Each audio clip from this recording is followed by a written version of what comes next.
Yo, yo, yo.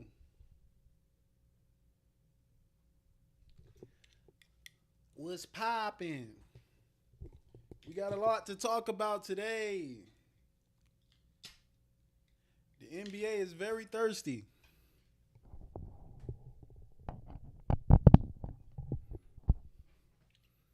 Very, very thirsty.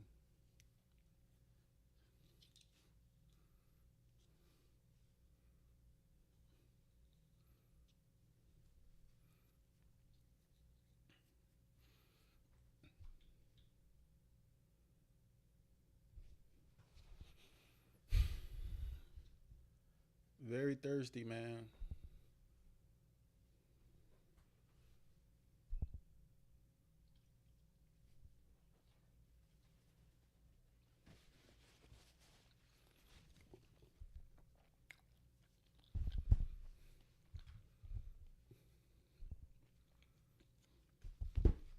Everybody in chat right now, please like the video. All three of y'all. All three of y'all. Like Birdman said.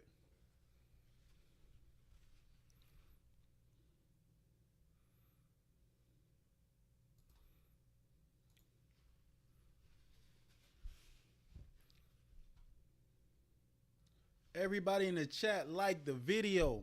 I'm about to get straight to it.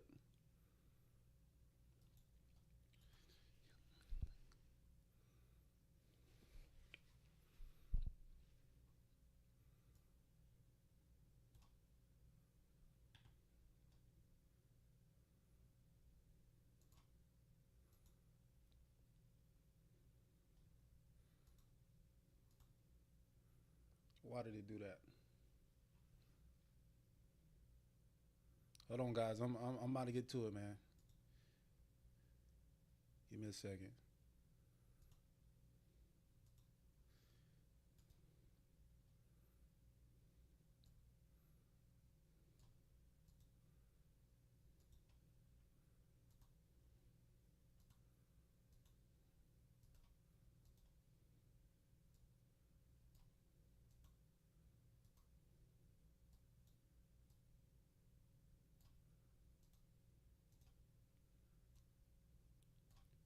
We're here for real commentary only.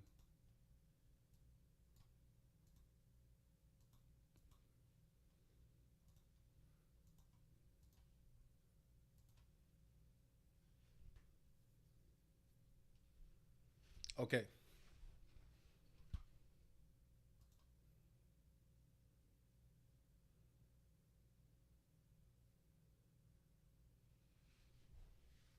Chapman, what's up, my boy?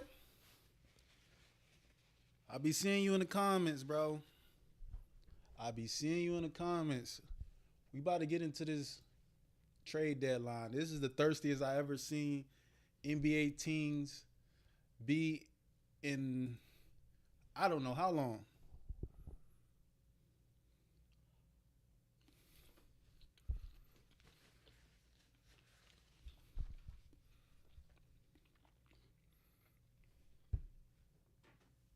Trash. Just like some of these teams.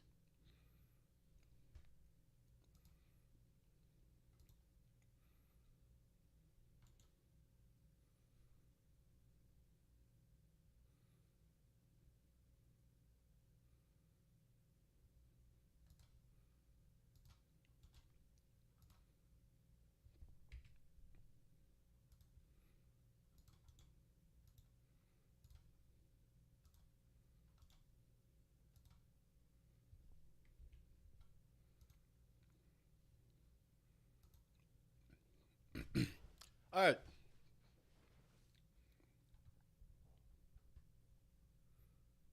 We live, we live. I'm treating this like a video. So I'm getting everything set up. Listen, guys, listen. Welcome to. I probably should have had all this set up.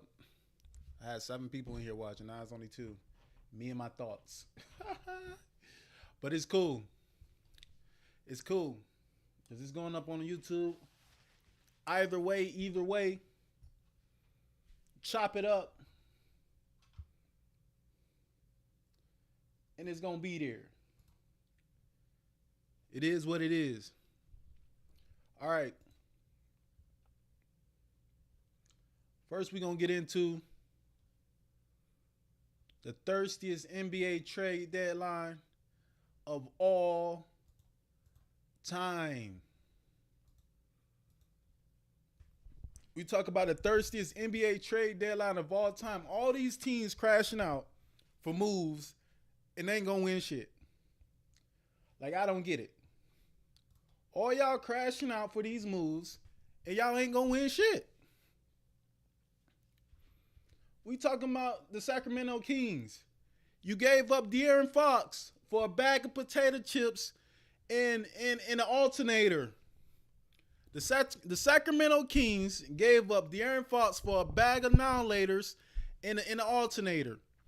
Then we got Anthony Davis. Everybody calling Anthony Davis trade the biggest steal of all time. If I'm Anthony Davis, if I hear anybody say that, I'm slapping the shit out of you.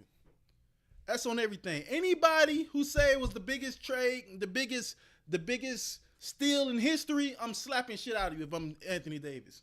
That's right. Yes, I am. We got Luka Doncic. At first, I thought it was a bad trade. But now they done made a couple more moves. They kind of low-key look decent. So we're going to get into that. We got De'Aaron Fox. He got the perfect situation. De'Aaron Fox has the perfect situation. He got everything he wanted. Everything. De'Aaron Fox literally fleeced the Sacramento Kings. He got exactly what he wanted. They ain't have to give up shit. If you the Sacramento Kings, how do you not get Stephon Castle or Devin Vassell? You don't get Stephon Castle or Devin Vassell? For sale? He should have been for sale for you guys, but y'all didn't get him. You gave up him for a bag of potato chips. You gave up De'Aaron Fox for a bag of potato chips. Now we got Kyle Kuzma, Giannis. Get ready, Giannis. I'm about to unleash on you. No Diddy. Pause. Hold, that was crazy. Giannis, I'm about to be on your ass, boy. No Diddy again. Because what you done to this Milwaukee Bucks team should be studied. You the number one backdoor man in the NBA. Number one. Okay. Toronto Raptors, Brandon Ingram. Like, bro, let's be serious, bro. Why are y'all getting Brandon Ingram for what? Y'all better give my guy the max. Y'all better give Brandon Ingram the max if y'all coming to trade for him when y'all ain't gonna do shit, ain't gonna be shit. Yo, this stream zesty. Hi, zesty, bro. Get out of my chat, bro. Get out of my chat. You talking about the screen zesty, bro. Come on, bro. Be for real. Listen, Brandon Ingram, y'all ain't gonna be shit. Toronto Raptors, y'all ain't gonna be shit. Y'all ain't gonna do shit. I don't know why y'all went and traded for Brandon Ingram like y'all was gonna make a move or something. Make a move to get any type of close to winning any type of thing this year. It's over with. That shit is done. That shit is done. It's not happening for y'all. Y'all just wasted him. Y'all should let the Warriors get him if y'all was gonna be the ones to get him. All right, Jimmy Butler. You know what? I'm just gonna get into the trades. We looking at the trades. This is how the NBA trade deadline look. This is all the big moves, I guess, because Sports Center put it up. This is the biggest moves of the century and all this other shit. To me, I think nobody did anything that gonna make them a title contender except one team. Except one team, and we're gonna get into that team later. All right, we are. First, the first team I want to talk about, though. The first team I want to talk about is Jimmy Butler. Jimmy Butler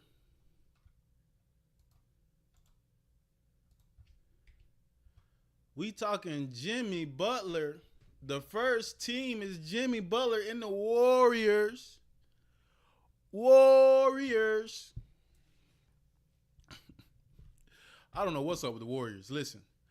Breaking. The Miami Heat are finalizing a trade to send Jimmy Butler. The Miami Heat are finalizing a trade to send Jimmy Butler in the Golden State. Do I not know how to read? Did I not graduate? Do I not have a diploma? It's kind of crazy. Breaking, the Miami Heat are finalizing a deal to send Jimmy Butler to the Golden State Warriors for Andrew Wiggins, Dennis Schroeder, Kyle Anderson, protected first-round pick, sources tell ESPN. Bro, listen. Warriors. Hey, Warriors. Steph Curry. Warriors. Somebody knock on the fucking door. Warriors. Steph Curry. Steve Kerr. Bob Myers. All y'all. It's over. It's over. Y'all not winning shit. Y'all just traded away picks and Andrew Wiggins, a guy who's going to actually play basketball for y'all, for Jimmy Butler, and think y'all just moved the needle. If y'all would have got Kevin Durant, I would have seen it. I would have got it. Okay, you got Kevin Durant.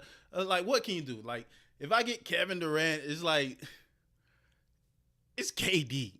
But y'all got Jimmy fucking Butler and think y'all about to move the needle? It's over with, bro.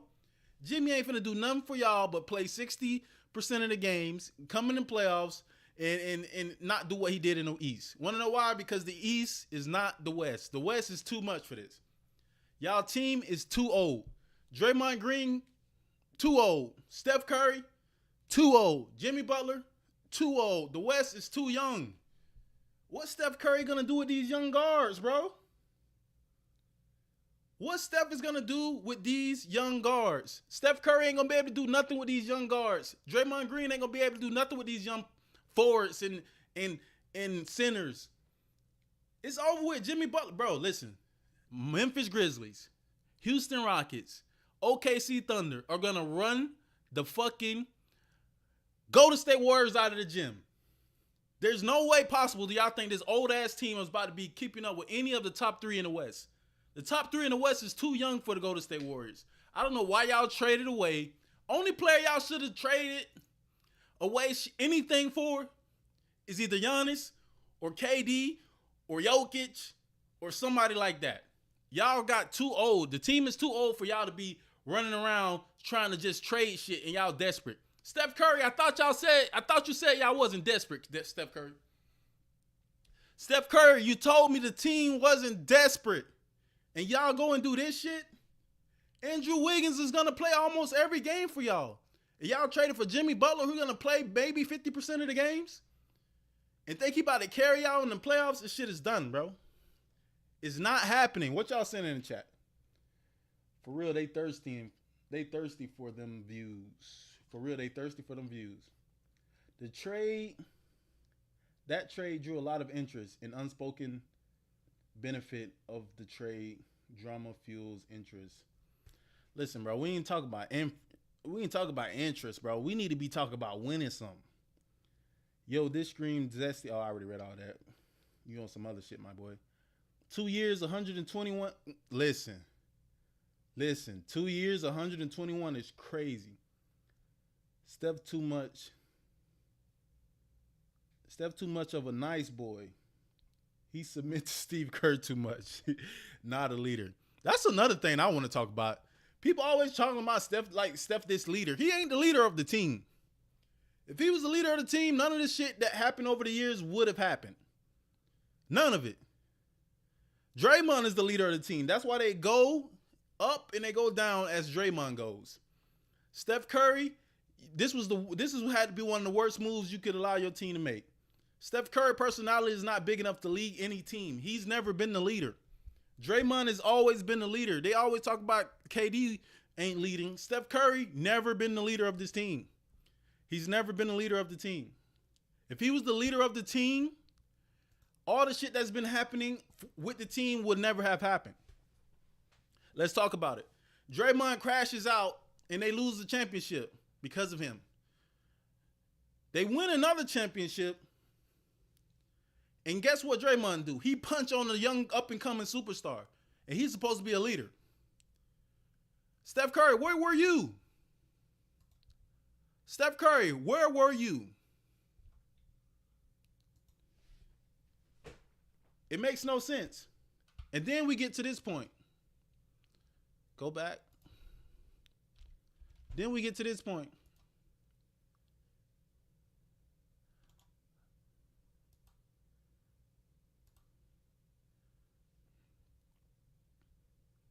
The Golden State Warriors give Jimmy Butler The Golden State Warriors gave Jimmy Butler $121 million. Steph, leader, you allowed them to do this? It's over for y'all watch-ass team. Nothing is going to happen with y'all, bro. This shit is done. $121 million for Jimmy Butler? 17 points per game, 19 points per game, Jimmy Butler? This shit is done. I don't know what possessed the Warriors to give him this money. I don't know what possessed them to give him this money. You think if he wasn't happy in Miami, he going to be happy here with Draymond? Draymond finna piss Jimmy Butler off so bad, they're going to have to trade him again. The Warriors are going to have to trade him again. The West has too much for Golden State with these old-ass players to think they about to do anything. Anything. You know what the Memphis Grizzlies and the Houston Rockets and OKC Thunder are going to do to this team?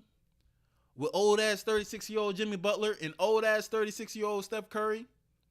And you got Steve Kerr running this weird-ass offense and these weird-ass subs? It's over with.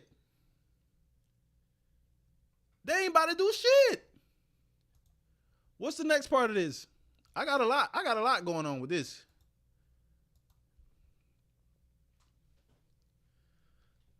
Somebody said this on Twitter. So Jimmy Butler gets traded to a team he likes, and he gets a new $100 million contract. Masterclass. This what I was trying to say. This is what I was trying to say in the other videos where y'all was talking so much on all the comics about how Jimmy Butler need to be professional and all this other shit. In the NBA, you get what you want when you want it. Nobody wants somebody on their team that's going to be crashing out, yelling at the coaches, yelling at the general managers, not coming to practice, not getting on flights, not doing everything that the coach tell him to do, especially when it's the leader of your team. Jimmy Butler blew the Heat up, right? And everybody in the comments was talking about, listen, Jimmy Butler need to be professional. He need to be professional because that's just what he needs to be. He just need to be professional because nobody wants to see that. He just need to play basketball and earn his money. Bro, if I'm Jimmy Butler and I walk into the office and Pat Riley tells me, I'm not trading you nowhere, so you can go sit down. I'm crashing too. But I'm not going to be the next team in the NBA who give him the money after he just did that, on top of being injury prone, barely play the games, alleged superstar. No way I'm giving this nigga that much money. $100 million for 2 years for Jimmy Butler at 36 years old? You got to be kidding. You got to be kidding. That shit is crazy. Crazy. Now, Jimmy Butler. I get it. Jimmy Butler wanted to leave.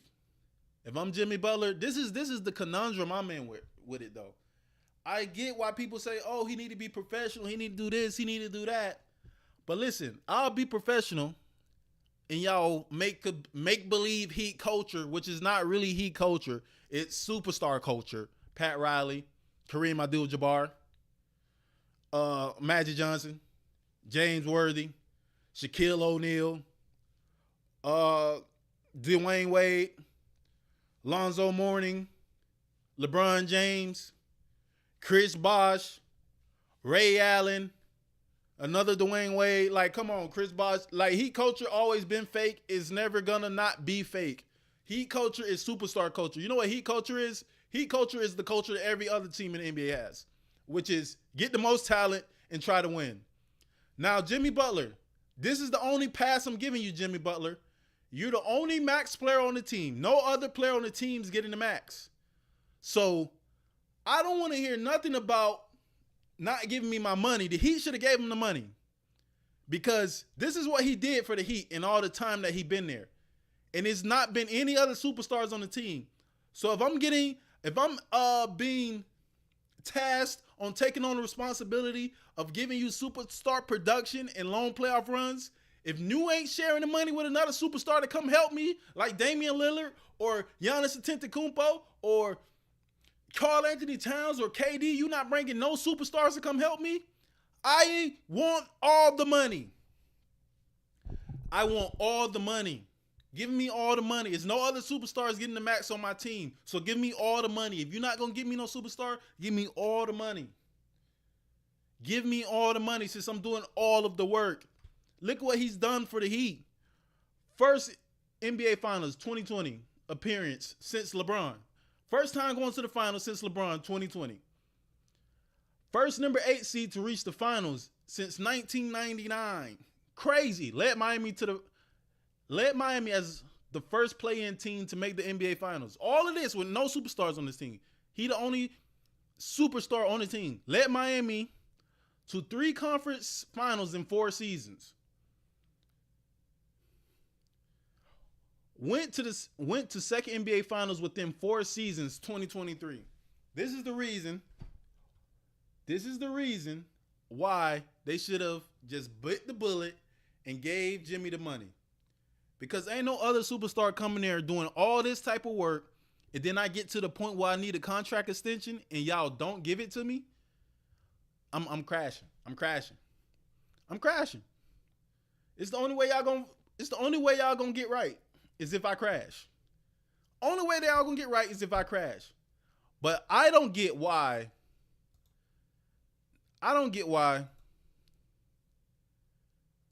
the Warriors go back. I don't get why the Warriors would give him this money. That's my thing. Like, I get why the Heat is like, okay, you don't play all the games, blah, blah, blah. And I get Jimmy Butler's side. Like, let's just listen to this video real quick. Let's listen to this video. Because this never made sense to me. Oh, wait. My bad. I know y'all can't hear that. Now y'all should be able to hear it. Here you go. Y'all should be able to hear it. It finally happened. Well, this can be qualified, I think, as a genuine what if, because there was a trade sort of in place between Golden State, Phoenix, and Miami that would have returned Kevin Durant to Golden State. But Durant stepped up and made it known he did not want a reunion. And once that deal fell apart, then Golden State pivoted and tried to get Jimmy Butler. The key that got this done was their willingness to give him that 2-year, $111 million extension. Once that was in place, they had a deal with the Heat worked out, and the deal finally went through. But it is amazing to think that this was close to being Jimmy Butler in Phoenix, Kevin Durant in Golden State. Does this make any sense? Someone explain to me why this makes any sense for the Golden State Warriors. Somebody explain to me why this makes any sense for the Golden State Warriors. I get, Golden State, why you would do this for Kevin Durant. Kevin Durant, yes, I'm doing it for Kevin Durant. You want Andrew Wiggins? Take him. You want goddamn Brandon Pokemon card? Take him. You want Buddy Hield? Take him. Dennis Schroeder? Take him. Kuminga? Take him. For Kevin Durant, yes. But you were so desperate that you went and got Jimmy Butler. You went and got Jimmy Butler in place of Kevin Durant. Like, you was that desperate. Your team is already trash. You need high-end talent. Jimmy Butler can't do that Eastern Conference shit in the Western Conference. That shit is done.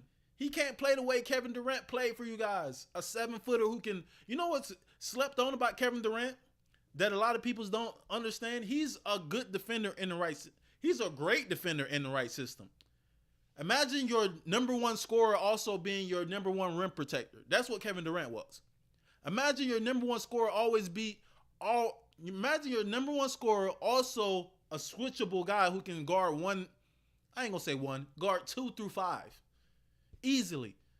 Jimmy Butler's not going to be able to do that for you. Jimmy Butler can't come off of screens and shoot and take pressure off of Steph Curry as a post player and run his fluid offense and be a lob threat and protect the rim. Jimmy Butler does two things. He guards the other team's best player, which is going to help Steph Curry because he don't play no defense. Even in his prime, he wasn't playing no defense. He's going to do that for them, and he's also going to score a little bit. He cuts. He dives. But what type of threat that is in spreading the court like a Kevin Durant would do for you? You pivot off of Kevin Durant. You pivoted off of Kevin Durant to get Jimmy Butler to do what?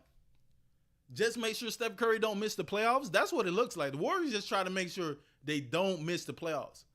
But you're going to give up those type of assets just to make sure you don't miss the playoffs? You gave up Andrew Wiggins, who helped you guys win a championship. Young, athletic, can run up and down, for a Jimmy Butler. In the West is not the East. I keep trying to say this. The West is not the East. It doesn't make any sense. I don't know why Steph Curry and Steve Kerr got this desperate. Y'all got this desperate for no reason. Y'all could have stayed put and did exactly what Jimmy Butler's going to do for y'all. Nothing.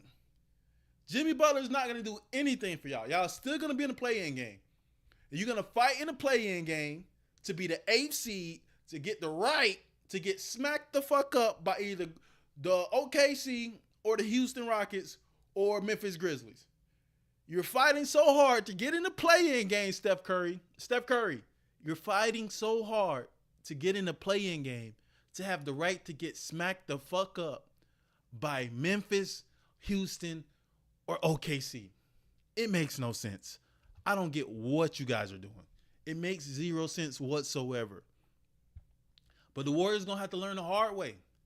Steve Kerr, he should have been out of there. His lineups has been trashed the whole year. The way he's been moving the way he's playing Steph Curry, he's been trashed the whole year. The way he's been insisting on doing this 5-man rotation with 5 in, 5 out, it's been trash all year. It makes zero sense. The Warriors are gonna regret this trade really, really quickly.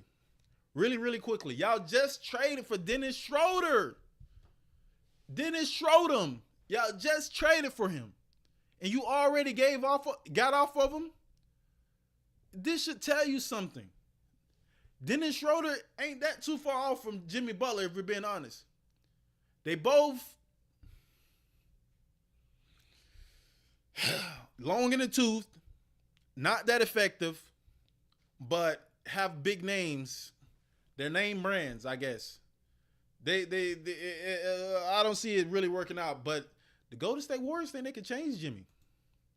They think just because they got Steph Curry, they can change Jimmy. It's not going to work. Warriors, you're going to regret this trade super duper fast. Very fast. And the only person going to be to blame for this is Steph Curry, because they say KD always to blame for everything. LeBron James always to blame for everything. He's part of the big three of the generation. So he should get all the blame for everything too once this shit goes to shit. Because it's going to shit. It is very, very quickly. But let's get to the next one, man. I want to talk about the Lakers.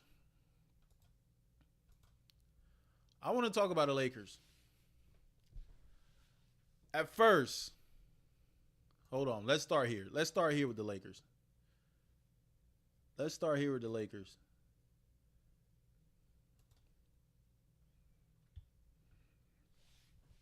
Lakers get their big man. This hurt my heart when I saw this, because I hate the Lakers. I hate the Lakers, but I love Kobe Bryant. Make it make sense. I'm one of those. I hate the Lakers, but I love Kobe Bryant. Let's talk. The Lakers get their big man. Mark Williams joined Luka and Bron in LA. When I saw this hurt my heart. Because the Phoenix Suns should have got this one. If they was giving up Mark Williams, the Phoenix Suns should have got him. They got Nick Richards. But let's talk about the Lakers. Listen, I was one of the people. Listen to me, and listen to me strongly.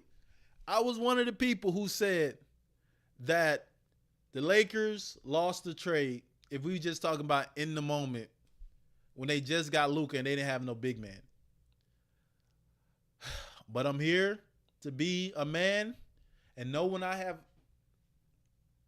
been corrected. Rob Pelinka needs to be the general manager of the year for the finessing he's been doing the last week, or whatever you want to call it. This man got Mark Williams for Cam Reddish, who can't get off the bench. He got Mark Williams for Cam Reddish, old-ass Dalton Knecht. I think people don't know Dalton Knecht already 23 years old. He got Mark Williams for Cam Reddish, can't get off the bench Reddish, Dalton Knecht 4, 2030 round unprotected pick, and the 2030 pick swap for Mark Williams, who is 15-9 every night, don't really need the ball, lob threat, could protect the rim, big body. Luka's going to fall in love with him the minute he start playing with him. This dude is going to get spoon-fed baskets all game. He's going to get spoon-fed baskets all game from LeBron James and Luka Doncic. This is going to be bad for the West. The one thing that I like about this trade is Luka is young, Mark Williams is young, Austin Reed is young, Rui is young. They got a lot of young players on the team now. This is the way that you build teams now. This is the way that you build teams now in the NBA. You get 2 stars, and then you get a whole bunch of young players that run up and down. They're doing that. Austin Reeves and Mark Williams are the young players with Luka Doncic, another young player. And then you have the old vet LeBron James teaching them how to play. LeBron can't keep getting away with this, bro. LeBron cannot keep getting away with this, getting all of these players, bro. No way they just got all of this, bro. There's no way they just got all of this for a few picks, bro. There's no way they just got all this for a few picks. Anthony Davis and 1 first-round pick got you Luka Doncic. Anthony Davis and 1 first-round pick got you Luka Doncic. Mark Williams cost you an unprotected first-round pick and another first-round pick and Dalton Knecht, who was your first-round pick this year. So you traded Dalton Knecht and 3 first-round picks, basically, for Mark Williams, but Anthony Davis and 1 first-round pick get you Luka Doncic. This is bad. This is really, really bad. I think the Lakers have a chance. I didn't believe it, but LeBron done it again.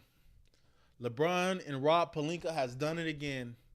Now at first I thought LeBron didn't know about the trade. Now I think he did know about the trade. Because there's no way you flip a roster this quickly with this much young talent and say you didn't know when you LeBron fucking James. It makes no sense. Then let's keep talking about this. Where is it that I want to go?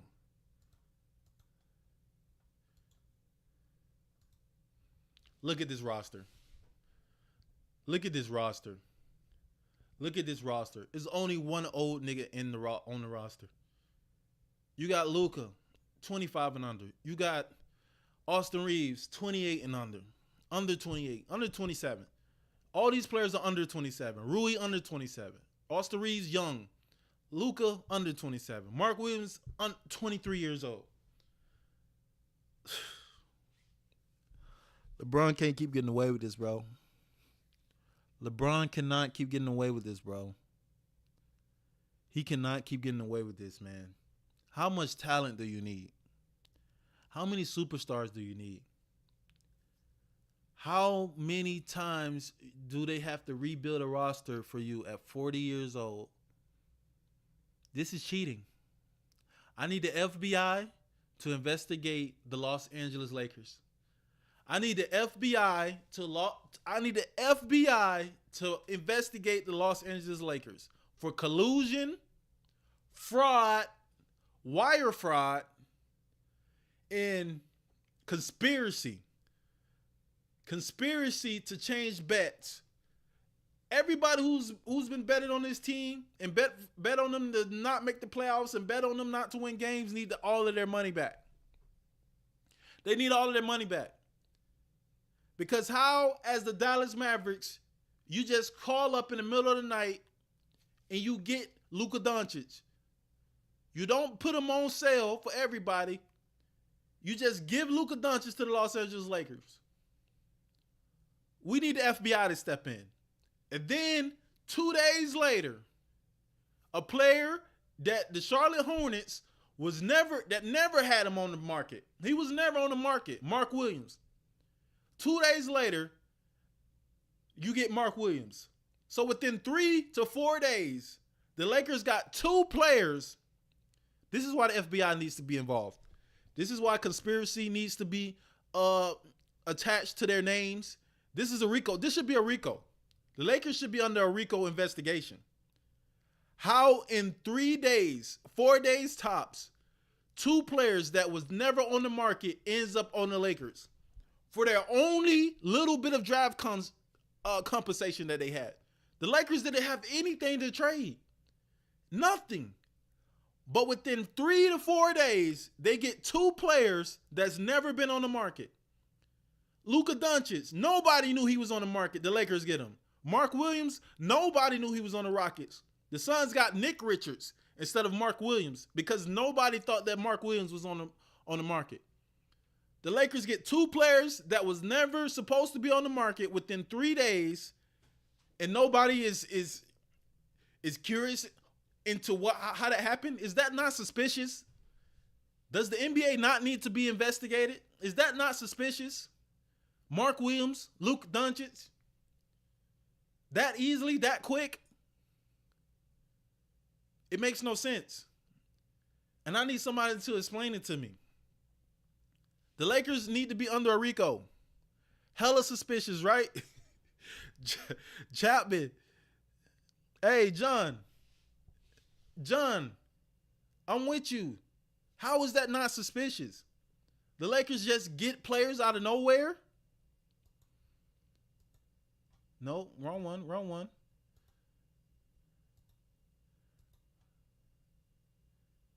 Is this it? No, we'll stay here. I need somebody in the chat. What questions do you have for this Lakers trade, man? How y'all feeling about this Lakers trade? Anybody in the chat? The Lakers get 2 young players who was never on the market in less than a week with the little draft compensation that they have that's for 2086. They get 2 young players that was never on the market for draft compensation that comes in 2086. Picks that we'll never see, that LeBron will never play with. Luka might not play with them this so far in the future. But the Lakers get 2 young players off the market who was never on the market. Somebody in the chat explain it to me. Is LeBron really this powerful? Is LeBron really this powerful? Is the Lakers really this powerful? Is the ratings really that far? Adam Silver. I'm talking to Adam Silver. Now. Adam Silver.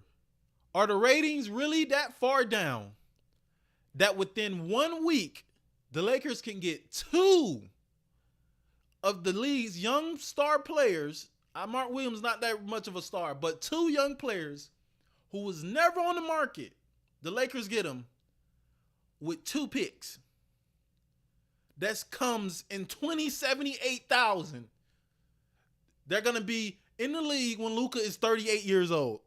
The Lakers get 2 young players for those picks.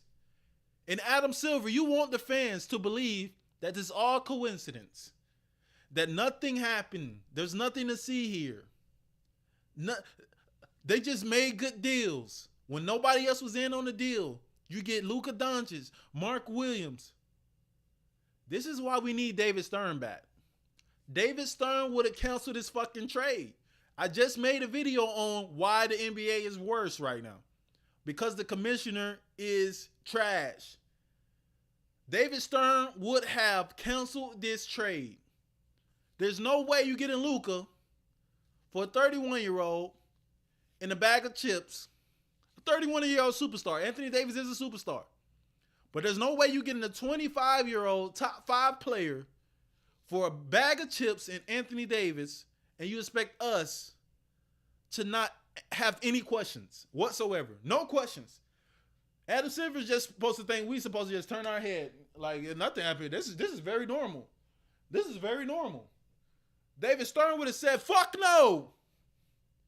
Luka, take your ass back to Dallas. Anthony Davis, get your ass off this plane, go back to Los Angeles. That's what David Stern would have did. But goddamn Adam Silver, he behind the scenes pulling the strings like the fucking puppet master. And he getting the Lakers whatever and whatever they want. But the fans of other teams, they just supposed to sit down and shut the fuck up. Adam Silver expect every fan of every other team to sit down and shut the fuck up while the Lakers get 2 players that was never on the market for a bag of chips, annihilators, and an alternator. Yeah, spare parts. Somebody explain to me in the chat how the Lakers pulled this off. Somebody explain to me how the Lakers pulled this off. John Champ says Adam Silver was at the game. Adam Silver was at the game. Mavs versus Detroit a couple days before Luka was traded. Not coincidentally anymore. Bet he was talking to Nico. He had to. Adam Silver had to be in the crowd talking to Nico like, listen, Nico, I know you're a new general manager. And I know everybody in Dallas are going to kill you. But general managers get fired all the time. This is what Adam Silver did. He was probably back there like, as soon as this game over, I'm going to go talk to Nico. Nico, come back here. This is Adam Silver. Nico, come back here. I understand you're a new general manager. And the ownership is very new here. So we can act like the ownership doesn't really know what's going on. They're just this betting family from Vegas. We can act like they don't know what's going on, and they gave you all the power.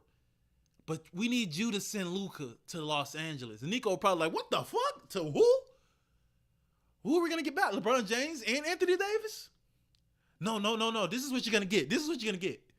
You're gonna get Anthony Davis, and you're going to get a first-round pick. Oh, Nico's like, okay. So we get Anthony Davis, Dalton Connect, and Austin Reeves? No. No, you're not getting all that. You're going to get Anthony Davis and a first-round pick. What? Whoa.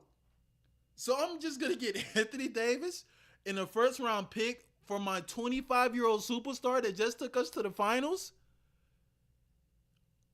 They're going to kill me here if I do that. No, it's okay because we can just say the owners don't know what's really going on. They just let you have all control and you was just a general manager that went rogue. Nico was probably like, oh, wait. Maybe I can send him to Boston or New York and probably get Jalen Brunson and Karl Anthony Towns or I could probably get Jaylen Brown and Derek White and some first-round picks. No. Adam Silver slapped him. No. You send them to LA and you're going to shut the fuck up. I'm tired of you. You're not a general manager. You doing what I tell you to do. I need you to send him to Los Angeles for Anthony Davis and a first-round pick. I need you to leave them some stuff so they can try to win a championship. And Nico did it. That's what happened. You can't tell me that's not what happened. Adam Silver went to the game, told Nico, you better trade him to fucking Los Angeles, and you're not going to get shit in return but a superstar. You get a superstar, but he's going to be 31. You got 3 years for him. Win something right now. I'm going to give you Anthony Davis, and that's all you get it. No Dalton Connect, no Austin Reeves, no first-round picks, no pick swaps, no none of that. Leave the Lakers some of that so they can make the roster better for LeBron James and Luka. But you'll get Anthony Davis. So nobody can't really kill you because you got Anthony Davis. But you get one first-round pick and you shut the fuck up. And Nico, if you don't get this shit done before the trade deadline, I swear to God, you would be out of here. That's what he told Nico. I was behind the scenes. I know what happened, bro. You can't tell me that didn't happen. I had a dream. That's what happened. You know, I'm like Martin Luther King. I had a dream. That's what happened. That's what I think happened.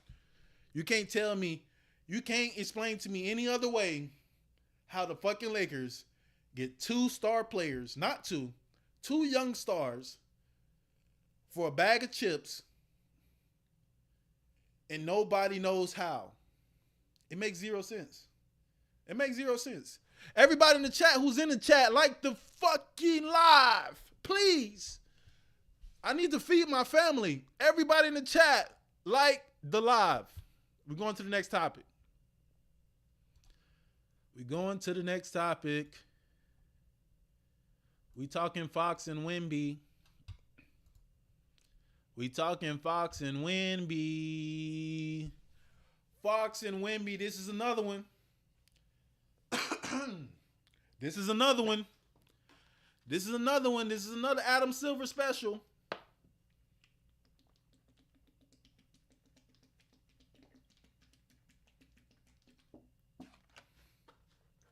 This is another Adam Silver special. I need somebody to explain to me. I really need somebody to explain to me how. Hold on, I need to see the. I don't have the full trade details. Okay, I don't have the full trade details. But I need somebody to explain to me and explain it well how De'Aaron Fox. Jesus Christ, who's calling me? Hold on. Sorry, my bad. Don't ban me for that. I need somebody to explain to me.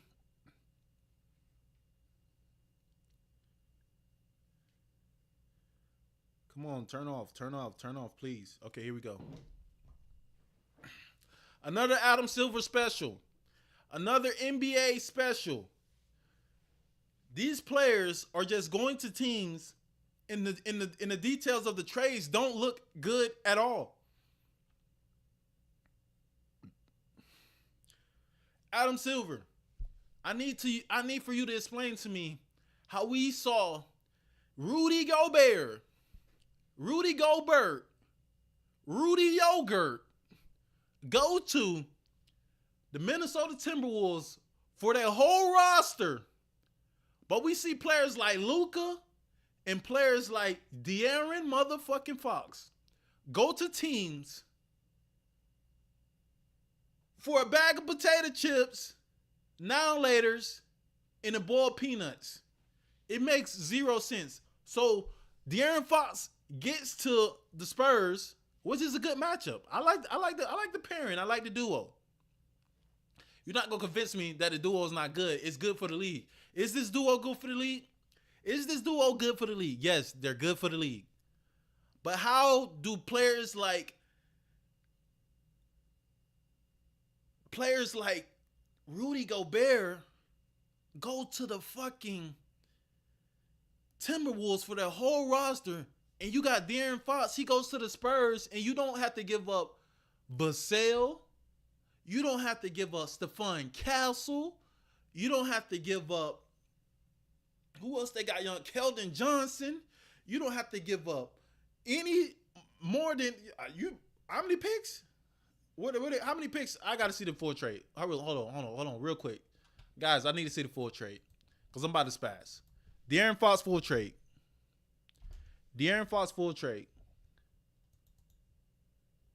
I need to see the whole trade. De'Aaron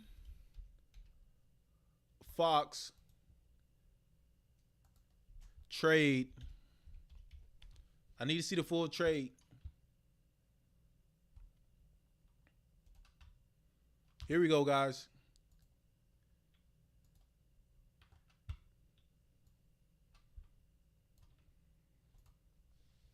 This was the trade. The Kings. Oh, they did. Okay, they got Keldon Johnson, Jeremy Sochan. They got Keldon Johnson and a player who shoots free throws with one hand like this. He shoots free throws like he's playing fucking fair games. He shoots free throws like he's playing fair games. Keldon Johnson, Jeremy Sochan, Trey Jones, who hasn't been good since college. 2025 first round, top 10 protected. First of all, why is it protected when you get in De'Aaron Fox? 2027 first round founder. 2026 first round pick swap. 2 second rounders. Both of the players they got, trash. All the players they got. In terms of all the players that they got for De'Aaron Fox, trash to me.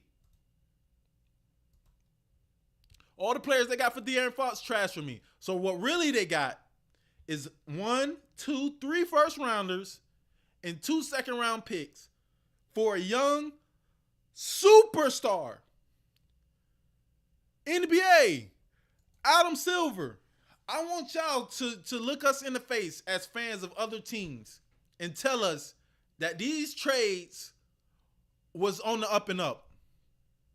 In a world where Kevin Durant and Rudy Gobert, older superstars, not superstars, Rudy Gobert is not a superstar.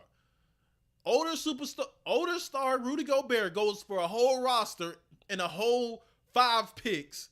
Kevin Durant, super duper star, but he's older. He goes to Phoenix for Mikal Bridges, Cam Johnson, 5 first round picks, pick swaps.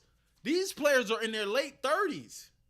Well, mid to late 30s, and they go for these boatloads of picks. But you got De'Aaron Fox and Luka Doncic going to teams for bags of chips and soda pops. And you expect the fans not to think that the NBA is doing something fishy on the side? You expect the fans to think that the NBA is not doing something fishy on the side? Adam Silver, you ruined the league. So now you in the back rooms orchestrating players to go to different teams to make these new duos to hold the next future down. Adam Silver, you came into the league and you fucked shit up so much where you still riding Kevin Durant, LeBron James, and Steph Curry. You still riding them for ratings. You fucked the league up so much with the All-Star game that's now a pickup game and all this other shit. You fucked the league up so much where now you in the business of going behind the scenes and telling teams where to put players at. Because De'Aaron Fox should have got double the fucking trade package that Rudy Gobert got. Rudy Gobert got 5 first-round picks and 2 good players. Kevin Durant got 16 first-round picks and 2 great young players. But De'Aaron Fox going to the Spurs and you don't get Devin Vassell or Stephon Castle. You get Zach LaVine. Y'all, the FBI needs to go into the NBA offices. Going to take Adam Silver's phone and charge him with RICO and conspiracy. Because there's no way these players are going to these teams for bags of chips in these low-ass trade packages, and you think we supposed to fucking just go with the flow. Like, this is normal. Like, this is just a normal thing that's happening. David Stern didn't have to do this, Adam Silver. David Stern didn't have to fucking put players in places that for low, cheap prices and force the NBA down people's throats with good teams. He didn't have to do this because he was actually marketing the league the right way. He was actually doing good stuff for the league. You, on the other hand, with all these dumbass rules and all these threes being shot in the league and all this foul baiting and all this freedom of movement bullshit, you have to do all these hoops and tricks to get people to watch basketball games and orchestrate shit in the background for Luka and De'Aaron Fox for you to actually make people interested in the league. You better hope this shit works because the All-Star game is going to be trash. It's going to be trash. Next topic. Oh, I want to talk about this. I've been waiting to talk about this. I've been waiting to talk about this.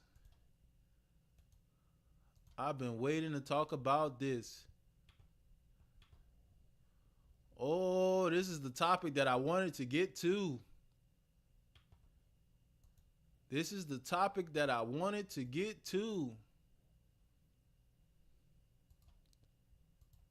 Giannis.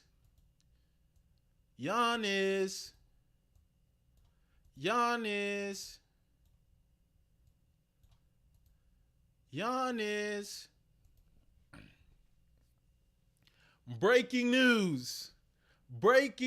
The Milwaukee Bucks are trading 3-time All-Star Chris Middleton to the Washington Wizards for Kyle Kuzma. Am I saying it's a bad trade? No. I actually like the trade. I actually like this trade, but that's not the point. I like this trade for the Milwaukee Bucks. You got to get an old player out of there and put a young player in there with some fresh legs, who want to move around a little bit. The Milwaukee Bucks are too old. This is a great trade for the Milwaukee Bucks. They get younger, so you got too many old players. You got Dame, he old. You got Brook Lopez on the court, he old. All these Jake Crowder, all these guys, bro. Y'all too old. Bobby Portis can't really move that well.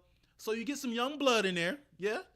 You get some young blood in there who can actually move up and down the court. Yeah. You get some young blood in there who can move up and down the court. And then you get Chris Middleton out of there who slows down your offense. You have to throw him the ball. He got to get in his spot. He can't really score that much in transition. He's a pick your spot type of guy. It makes sense. This is a good move. But let's talk. This is the perspective I want to talk about it from. First, let me see what Buddy just said. John Champ just said, I hear they're trying to move these teams to Vegas. They taxing small markets to not win.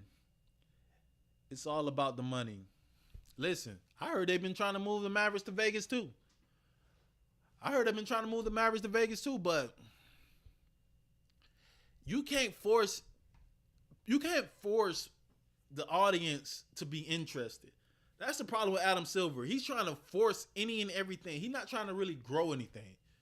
In-season tournament, pickup game, all-star game, all this weird shit. Like, bro, we want what we have. You see what the NFL does? Adam Silver, you see what the NFL does? They just give us the games and do it the regular way. It's been done for 60 years. They don't have to do all these tricks and flips and all this weird shit. You know what? The NBA does that shit so well. Do you know what they're doing? They're adding games. The NFL does their shit so much better than what you're doing, Adam Silver, that they're adding games. You have to take away games to make the players and make the fans more interested in the games. That's the difference between Roger Goodell in the NFL and the NBA versus the NFL. That's the difference between Roger Goodell in the NFL and Adam Silver in the NBA. They adding games because people are interested in it and their game is growing. While Adam Silver, on the hand, he's taking away games, trying to make games shorter to make people more interested in it. Just do what the NBA has always done since the beginning of time, and people are going to like it. Just force these players to earn their money and play hard. That's all you got to do. But no, Adam Silver, you want to change the game. You want to do all these in-season tournaments and all this pick-up all-star. That shit is trash. But listen, I want to talk about this trade from Giannis' perspective. We're talking about Chris Middleton. Chris Middleton, the Bucks trade Chris Middleton for Kyle Kuzma. But second part of this, let's listen to Giannis. I mean, not yet. Not yet. This part. Let's talk about this part. Hold on. What is this? Get out of here. I'm not interested. Maybe later. Let's talk about this. Why is this like that? This is what I want to talk about. Giannis. I want to talk about this, Giannis. Let's talk about the Chris Middleton trade. The Chris Middleton trade has finally happened. Giannis finally gets what he wants. Giannis Antetokounmpo finally gets what he wants. They trade away Chris Middleton. Everybody wants to talk about LeBron James and Kevin Durant and Steph Curry. But let's talk about Giannis Antetokounmpo. Giannis is the number one backdoor in the NBA. People like to talk about LeBron getting people traded up out of there and Kevin Durant getting people traded up out of there. Let's talk about Giannis and how he's destroyed this team ever since they lost in the playoffs. Chris Middleton's been hurt, yes. But Drew Holiday get traded in the middle of the night for Damian Lillard. Giannis had to sign off on that. He had to sign off on that. Chris Middleton gets traded for Kyle Kuzma. Giannis had to sign off on that. He had to sign off on that for that to happen. Or he would have demanded a trade or something like that. The Bucks know. Because they caved to his pressure when he said he wanted somebody like Damian Lillard and they got rid of Drew Holiday. So the two niggas that help you win a championship, Giannis, You got rid of him because y'all couldn't win in the playoffs when you was the reason why y'all couldn't win in the playoffs, Giannis. You was the reason why y'all couldn't win in the playoffs. Every time y'all play the Heat and they put up that wall against you, you fold like a bitch. But the two people who get traded out is the two people who are the ones who help you win a championship. Jrue Holiday went to Boston and helped them win a championship less than a year. Next year, just like that. He went over there, played the point, and played defense and showed a role model and won a championship. And you got rid of him for Damian Lillard. When I told people, I told everybody in the group chat, I told everybody, Damian Lillard is not an upgrade over Jrue Holiday. Giannis backdoored his man, Jrue Holiday, who helped win the championship with him. Then he backdoored his man, Chris Middleton, who helped win a championship with him. Chris Middleton is the reason why you won a championship, Giannis. He's the reason why you won the championship. All the big shots in the fourth quarter, all the mid-range shots in the fourth quarter, all the run-stopping plays where you could just throw it to Chris Middleton and he get you a mid-range shot easy. He's the reason why you won the championship. But because you failed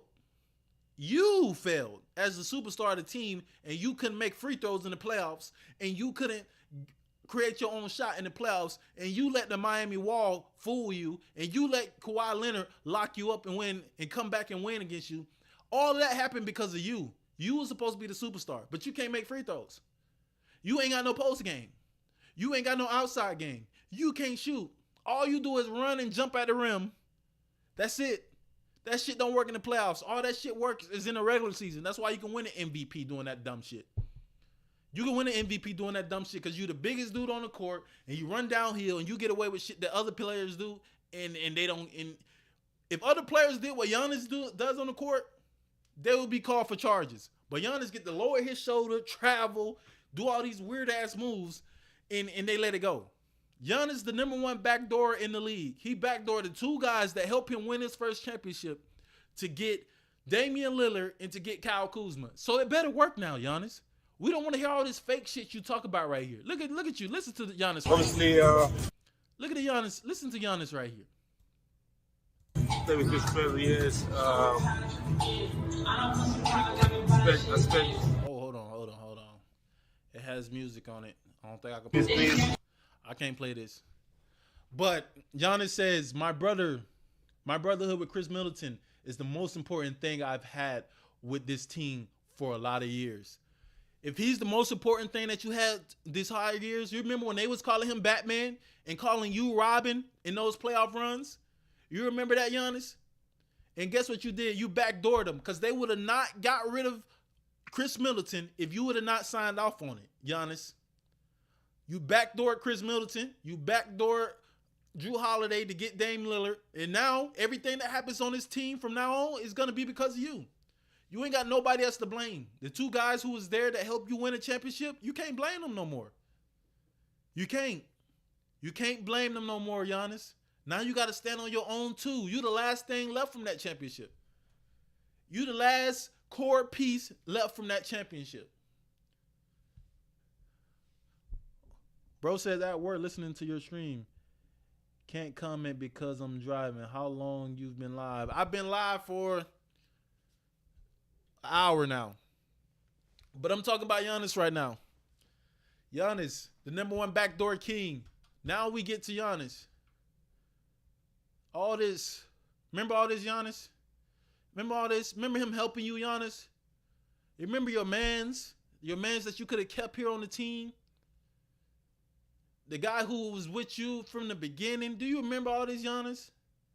This is the guy you backdoored, bro. He was there from the beginning with you. Look at him, making all those big shots for you. Let's get to this point right here. There's something I had here for Giannis. Yeah, right here. Right here. Where is that? Right here. Open that.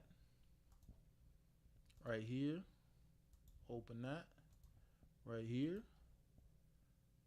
Open that. Open that. Right here. Okay. Giannis. Giannis, you got what you wanted. Hey, Giannis, you got what you wanted. Now, it's time for you to stand on your own too. You went from choking in the playoffs against Kawhi, choking in the playoffs against Miami Heat and Jimmy Butler. Jimmy Butler beat you with an 8-seed play-in team. You choked, and then they got rid of everybody else. You choked, and then they got rid of Drew Holiday to get Damian Lillard. And you come in your final piece, the guy who was with you since the beginning, the guy who they was calling Batman and calling you Robin during all those championship runs, they trade him for you to get your team younger, and this is the type of stuff that you're doing. You tweeted this and you deleted it, Giannis. What does this mean, Giannis? Red and white? You trying to go to the Bulls? You trying to go to the Rockets? Who you trying to go to? Who's red and white? You trying to go to the Raptors? Who you trying to go to the Hawks? Who you trying to go to? You just made the Bucks gut their team, but you doing all this weird tweet and delete stuff. You trying to leave the team? We heard what you said the other day, Giannis. We got it right here. We heard what you said the other day. Jokic stood. You know what I want? Here he goes. We heard what you said. After you seen that Luka trade go down, look what you say. I want Luka to the Lakers. I want Jokic to the Knicks. I want all the Europeans to go to all the big markets, to see something incredible. This is what I want. This is my dream. So what's your dream? Where you want? You talk about all the Europeans need to go to all these big markets so they can see something. Does that mean you want to leave? Does that mean you want to leave? Thinking you the GM, getting rid of all of these players? Giannis, the Bucks have done every single thing you wanted them to do. They went and got Damian Lillard for you. They traded away Chris Middleton. But you doing this weird shit, tweeting and deleting red and white. And now you in the locker room talking about, I want all of the Europeans. I want all of the Europeans to go to the big market. I want the Jokic to go to the big market. I want the Lucas to go to the big market. Where you want to go? Where you want to go? You destroy your team and then you leave. That's the same thing that they say KD do. Same thing they say LeBron do. But you don't get that same energy. They don't never hold the European players to the same standard that they hold the goddamn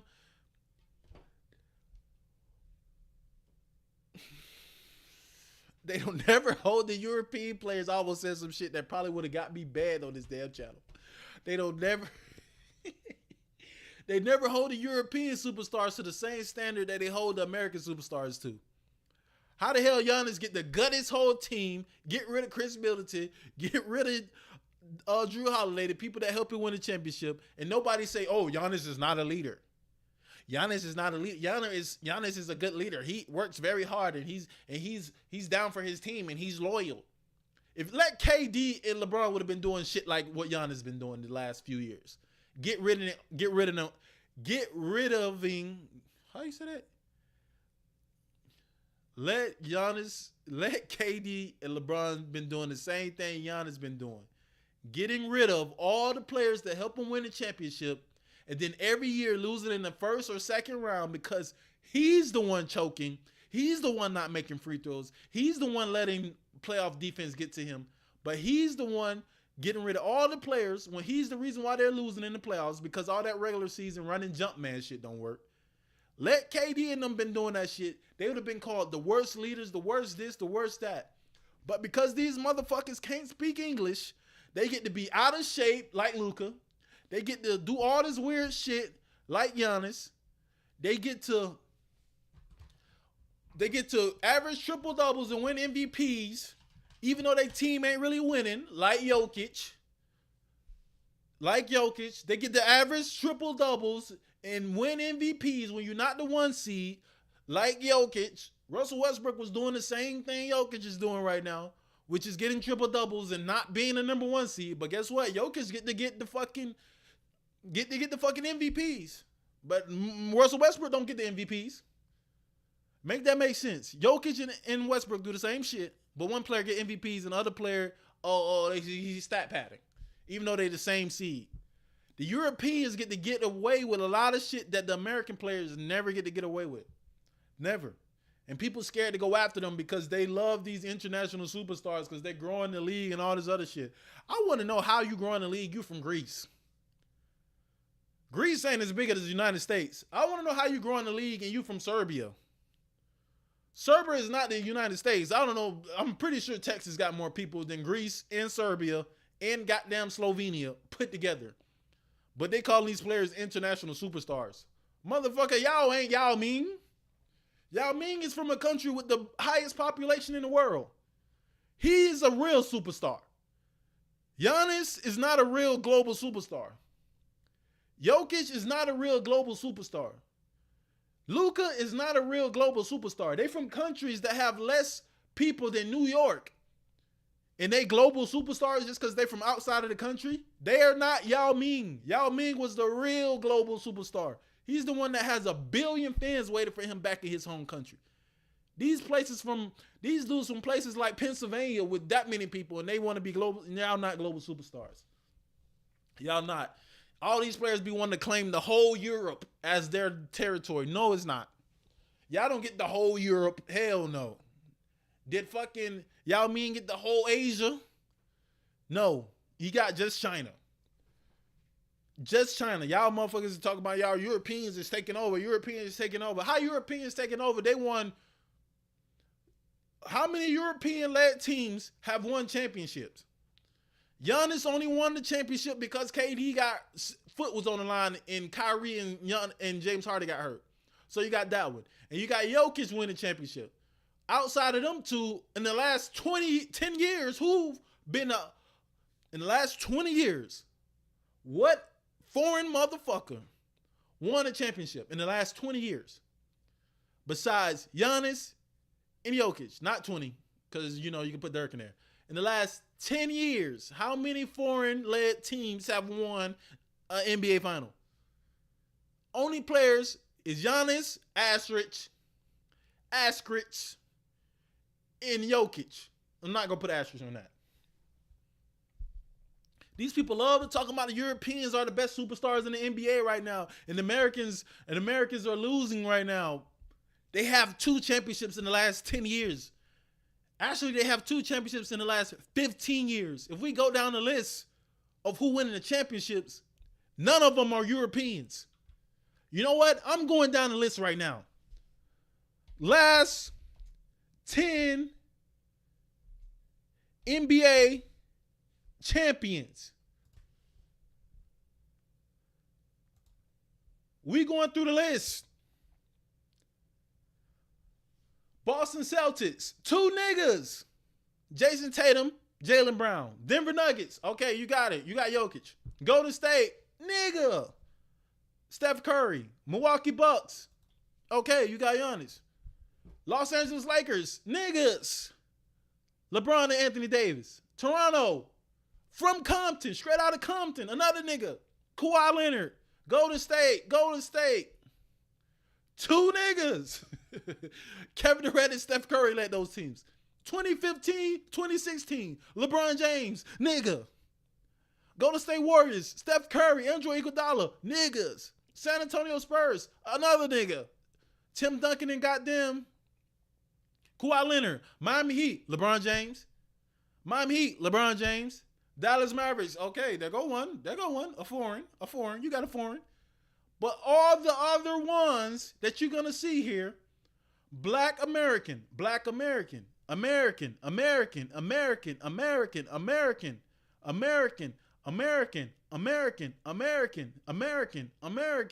of these guys who led these championship teams are Americans. Okay, you got Hakeem in there a couple times, but he ain't European. Europeans are not taking over the league.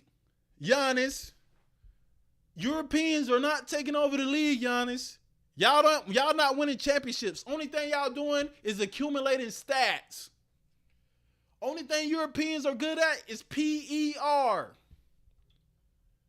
The only thing the Europeans are good at is stats. That's it. Y'all know how to fill the stat sheet. But when it comes to winning championships, y'all ain't winning shit. Y'all Europeans ain't winning shit when it comes to championships. Do you know who winning the championships? Americans. Y'all ain't taking over nothing but stats. So I don't care what big market that all these Europeans go into, Giannis. Y'all ain't winning shit.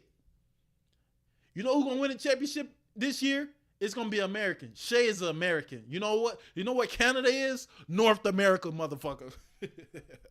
You know what Canada is? North America. That's where Shea's from, North America. Because Canada is North America. You know who in the East gonna win? The Boston Celtics. 2 black Americans. Shea, American. Jason Tatum and Jaylen Brown, Americans. Americans winning the championships. Europeans ain't winning shit. So y'all can go to any big market y'all want to go to. Y'all ain't winning.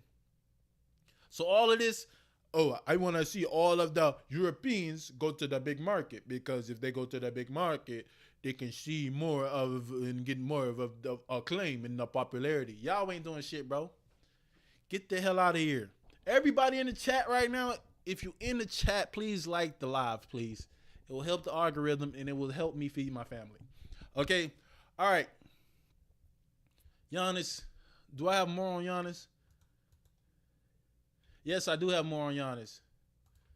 Right here. We're going to hear about what Boogie Cousin has to say about Giannis.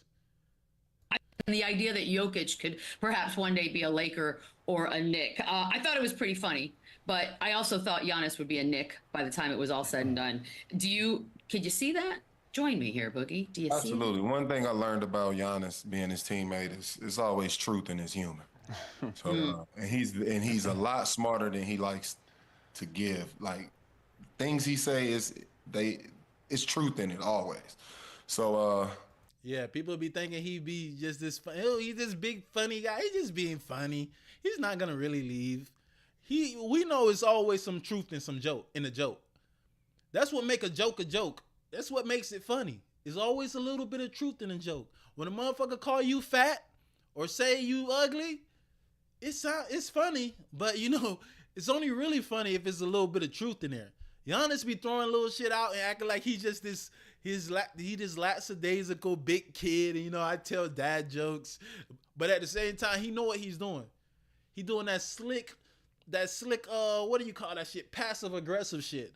Where he acts like he's just joking around, but really, in the back of his mind, he know he ready to leave the fucking stand. He ready to leave everybody high and dry, just like the Americans do. When they not loyal, the Americans not loyal, but Giannis be ready. He ready to leave. They don't treat Giannis and Jokic they don't treat Giannis and Jokic and Luka the same way they treat American superstars. They get to do whatever they want, and it sounds funny because they got a little accent when they talk, but really they on the same type of time that the Americans on. But the Americans are the only one that gets the hit for it. The only ones that take hits to their legacy for it. When they know they're doing the same thing, they're applying the same pressure to organizations the same way Americans doing. Giannis just came off a season 2 seasons ago pressuring the Bucks to go get Damian Lillard, but nobody says anything about it. No one says he's not loyal because he's thinking about leaving. He don't get that same type of energy. But all the American stars, they get that energy. Why is that? Why is that? Keep going, Boogie. What we talking about? There's always some truth in a joke. I can see that being a thing that happens, especially if this experiment with Damian Lillard doesn't go as planned. It's obvious he was ready to move from Milwaukee once before they won that championship. So obviously he can get to a place where he's ready to move on. So if this thing doesn't work out, I can see that definitely being another situation. Him being in a Chicago type situation, absolutely. It's right down the street. He's comfortable in the Midwest. So and obviously Chicago is a great market for any superstar. So hey, it's truth in his humor. You get a guy like Luka with the Lakers. He moves to Chicago. Who knows where Jokic could go if he goes anywhere? But it makes sense. It's great for business. The league is trying to globalize the game. It all makes sense. It all goes together. And the idea that See? That's the problem. DeMarcus Cousins is saying the DeMarcus Cousins is saying the quiet part out loud. The league is trying to globalize the games with players who are foreign because they want everybody in the world to feel like I can be Jokic. They want somebody in Russia to be like, I can be Jokic. They want somebody in goddamn India to be like, I can be Luka. They want somebody in Madagascar somewhere in Africa to be like, I can be Giannis. They moving these players around, and the players act like they don't have any say in it when they really do, to be honest. But these players get to get moved around, and then listen. Adam Silver, GMs of the league, all this stuff, y'all all money pool and money share. Y'all want these guys to go to these certain teams. Y'all want these, hold on. Y'all want these guys to go to these certain teams and then act like y'all not pulling the strings. Y'all want us to believe that y'all selling these guys off for a bag of potato chips in a Mountain Dew and think we don't know what's going on? Adam Silver, y'all really think we believe what y'all selling us? It doesn't make sense. So they pulling the strings and sending all these players everywhere. Somebody behind the scenes told Giannis, you think we can probably get you to Chicago if you want to. Somebody behind the scenes had to tell Giannis, we can get you to Chicago if you really wanted to. It has to be. Because how do you make this and then delete it? And then you know what's going to happen? When Giannis gets traded or he gets to Chicago or wherever team is supposed to be, Chicago or Houston, whenever he gets to this team, traded or whatever, they're going to say he didn't know anything about it. He couldn't possibly know. Giannis is loyal. He's not like the American superstars. Giannis is not like the American superstars. He didn't possibly know where he was going to go. They blindsided him. Even though he made this tweet where he got the white and red and he deleted it, even though he did it these players don't know where they're going. The foreign stars, they so loyal. They like Dirk.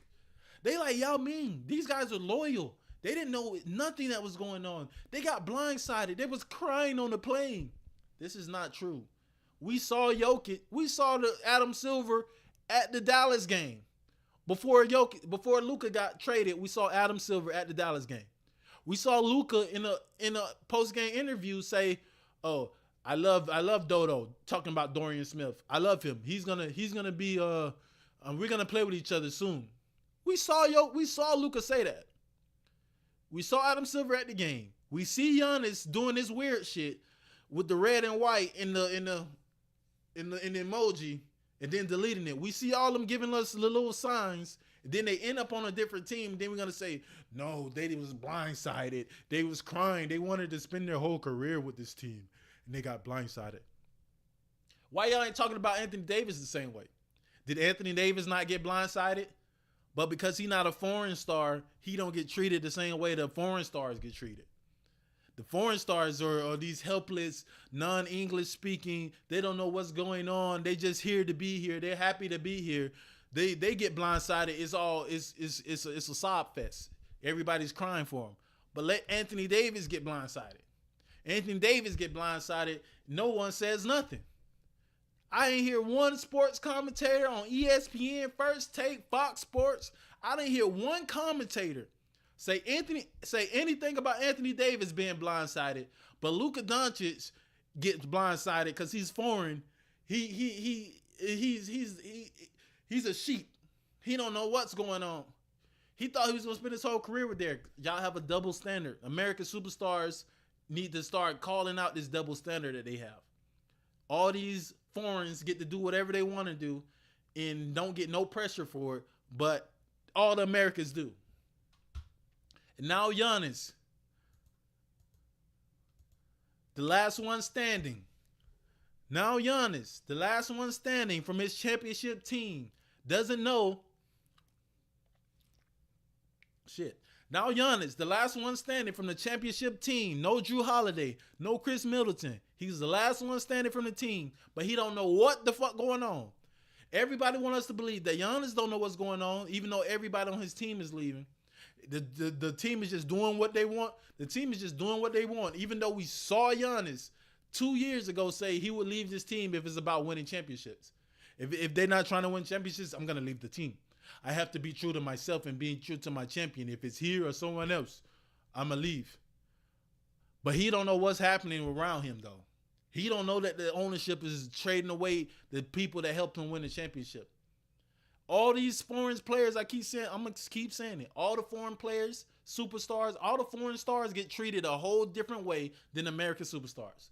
They get to be whatever they want, do whatever they want, and the NBA and all the media is going to cape for them. They don't know what's going on. All the foreign players, they're loyal, but the teams are leaving them. The team's the reason why all this stuff is happening. The foreign players don't go to the front office and tell them what to do. They're not Kevin Durant and Steph Curry and LeBron James. They're not trying to control the team wherever they go. Yes, they are. All these dudes are trying to control the team wherever they are. They all the same player. They all need to get the same type of fucking backlash. They all need to get the same backlash when shit goes on, but they don't. They only do it to the American players, and I don't like that shit. Who's next on the list? Giannis. Yeah, bro. Giannis, man, the number one backdoor king. That's the last thing I want to say. Giannis is the number one backdoor king. Giannis is the number one backdoor king, bro. The shit that y'all try to say LeBron is, everything that y'all try to say LeBron is what Giannis is. Is LeBron a backdoorer? Yes, he is. But whatever Giannis is what LeBron is. He's just like LeBron. Everything y'all say LeBron is. These are the niggas that was in the mud with him, helping him win a championship, making the free throws that he couldn't make, guarding when he couldn't guard, making the mid-range shots and the ISO shots that he couldn't make, making defensive plays that he couldn't make. All these guys that help him win championships, win a championship, he backdoored them. Drew Holiday, middle of the night, like I said, get the fuck out of here. Chris Middleton was with him since the rookie year. Got him the fuck out of here. But nobody's going to say anything about it because Giannis just this lovable superstar wannabe for this lovable superstar from foreign lands. He don't know what's going on.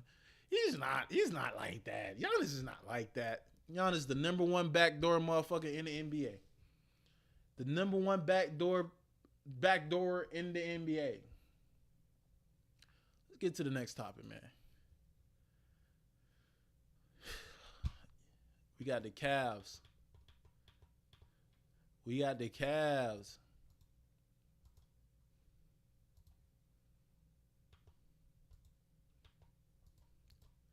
We got the Cavs. The Cavs really think. Let's get to it.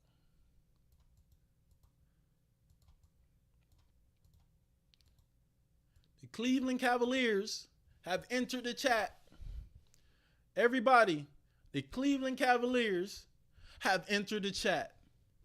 The Atlanta Hawks are trading forward DeAndre Hunter to the Cleveland Cavaliers for Karis LeVert, George Niang, and 3 second-round picks and 2 swaps. That's a lot for DeAndre Hunter. Is DeAndre Hunter really this nice for y'all to be trading all that for? Y'all already number one in the East. DeAndre Hunter, is he this nice to be for y'all trading all of that shit for him? What he's doing this year? DeAndre Hunter is 19 points a game, 45%, 39% from three. Okay. So I'm going to say DeAndre Hunter is worth the trade. But let's keep in mind, the Cleveland Cavaliers, full trade details. Karis LeVert, George Niang, 2 pick swaps, 3 second round picks for just 1 player, DeAndre Hunter. Cleveland Cavaliers, I don't want to bust y'all bubble. Let me say this louder. Cleveland Cavaliers, I don't want to bust y'all bubble, but y'all are the 2015, I think, Atlanta Hawks. Y'all not winning shit. Listen to me, and listen to me wisely. Cleveland, y'all are not winning shit. I don't care who y'all get. Y'all not beating Boston. Y'all not beating the New York Knicks. Who else in the East? Who y'all have to fight? Y'all have to play against? Who else y'all have to play against? Hold on, let me get to it. What the standings look like? Cleveland Cavaliers, because y'all gonna get clapped in the playoffs. That's what I'm gonna start calling y'all, the Cleveland Cavaliers, because y'all gonna get clapped in the playoffs. I'm taking Boston over y'all in the series. I'm taking New York over y'all in the series. I'm taking Milwaukee over y'all in the series. Who else I'm taking? Shit, I might take Orlando over y'all in the series. Y'all not nice like that. Y'all team looks decent, but listen to me and listen to me well. Darius Garland, you are Jeff Teague. You're not a real all-star. Darius Garland, you're Jeff Teague. You're not a real all-star. You're an all-star by circumstances. DeAndre Harner, you're Joe Smith. You're Josh Smith. You're not a real all-star. You're not that good. You're not a real superstar. Evan Mobley, you're Kyle Korver. You're Kyle Korver. You're not a real all-star. You're not that guy. Jared Allen, you're Al Horford. You're not a real all-star. You're not. None of y'all are real. Listen. Y'all are the 2016. Y'all just, whoever that team was that LeBron went in there when they was the number 1 seed and swept the motherfuckers, that's who y'all are. Y'all that Atlanta Hawks team. The only real star y'all have on the team is Donovan Mitchell. I'm not going to disrespect him the way I'm disrespecting the rest of y'all. You know, take the disrespect as it is. I'm not going to say no disrespect because disrespect usually follows after I say no disrespect. So I'm going to leave the no disrespect out of it. Donovan Mitchell is the only real star on y'all team. Only real star. The rest of y'all are good role players who made the All-Star game just because y'all number 1 in the East. But when we get down to it in the playoff series, I'm taking Jalen Brunson over you. I'm taking Karl Anthony Towns over you. I'm taking OG Anunoby over you. I'm taking Mikal Bridges over you. And I'm taking Donovan Mitchell, the only one who, got a chance. But he's 6'3". It's only so much a 6'3" guard can do for you. That's it. But if we being honest, y'all don't have anybody who's a big enough creator on y'all team.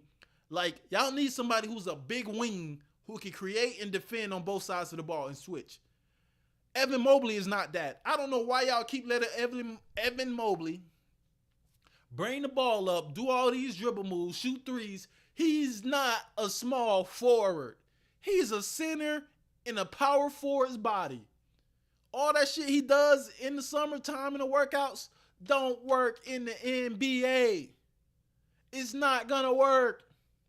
Leave that shit at home, Evan Mobley. It's not gonna work against Karl Anthony Towns and OG Anunoby. Karl Anthony Towns, OG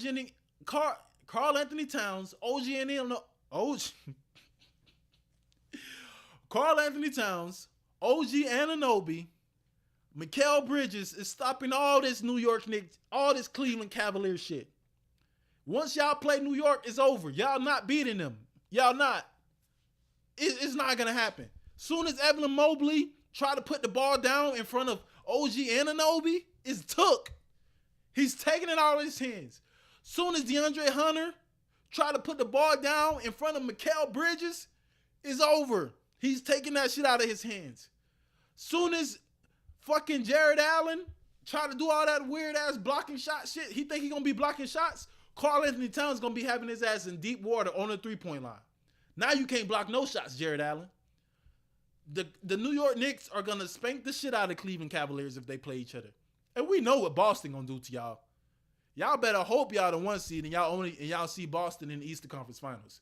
Because that's the only way y'all gonna go make a deep run. Because if you see Boston anywhere close to early, y'all getting the fuck out of there. Jason Tatum and Jaylen Brown are running through y'all bums. You got 2-6-2. You got 2-6-2 and under guards starting. And you think you about to do anything with Boston? You out of your mind. You think DeAndre Hunter is going to do something with Jason Tatum? You out of your mind. He going to foul him out quick. You think goddamn Evan Mobley or Jared Allen is going to do something with Kristaps Porzingis? Kristaps Porzingis been doing this shit. He gonna cook both of these bums. I'm not gonna call them bums, but compared to Kristaps Porzingis, I'm taking him 10 out of 10 over these two niggas. 10 out of 10. Try again. I'm taking them over these niggas. Cleveland Cavaliers. This was a cute trade. Cleveland, this was a cute trade, you know. Karis LeVert for DeAndre Hunter, a nice young wing. But it's not going to move the needle for y'all at all. Y'all already number one, but this is regular season.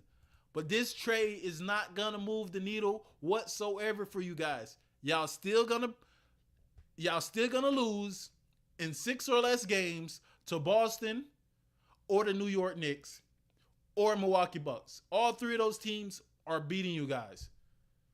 The only thing that this did is help you guys get to the Eastern Conference Finals, maybe, if you don't have to see either of those three teams. Y'all not that, bro. I keep trying to say it, bro. I keep trying to say it. Every Atlanta Hawk fan that I know. What is this lineup going to do with like, who's guarding Giannis on this team? Who's guarding Damian Lillard on this team? Who's guarding Jaylen Brown on this team? Who's guarding Jason Tatum on this team? Who's guarding Jalen Brunson on this team? Who's guarding Karl Anthony Towns on this team? Now your shot blocking is gone because you got to guard Karl Anthony Towns at the three-point line. The Cleveland Cavaliers are the 2016 Atlanta Hawks.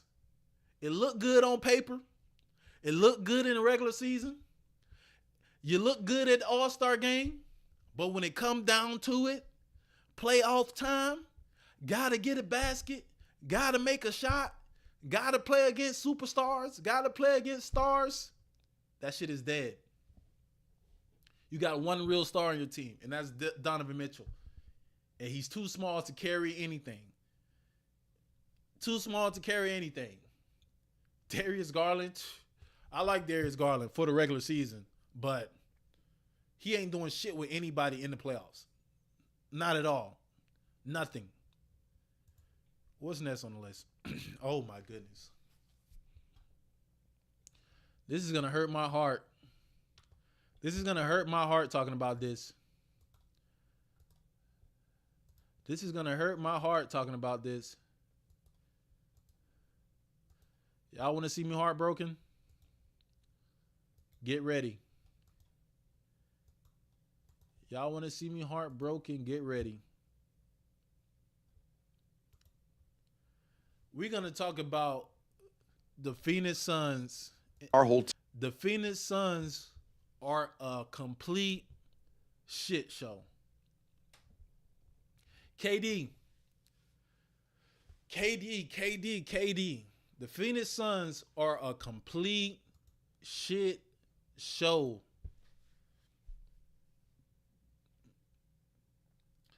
KD, I didn't think you could ever be in a worse situation than the Brooklyn Nets, but the Phoenix Suns has showed me it could get worse.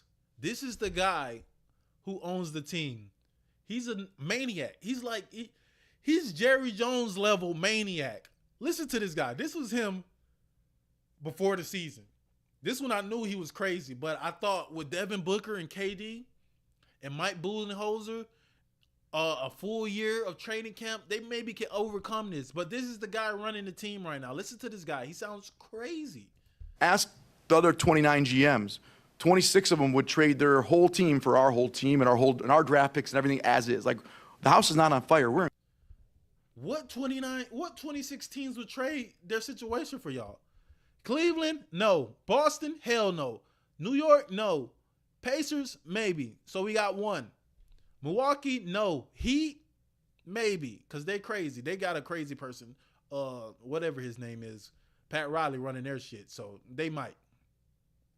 Detroit? No. Orlando? No. Hawks? Maybe. They need some stars. Chicago? Yes. Philly? Hell no. Brooklyn? No. Yes. Toronto? Yes.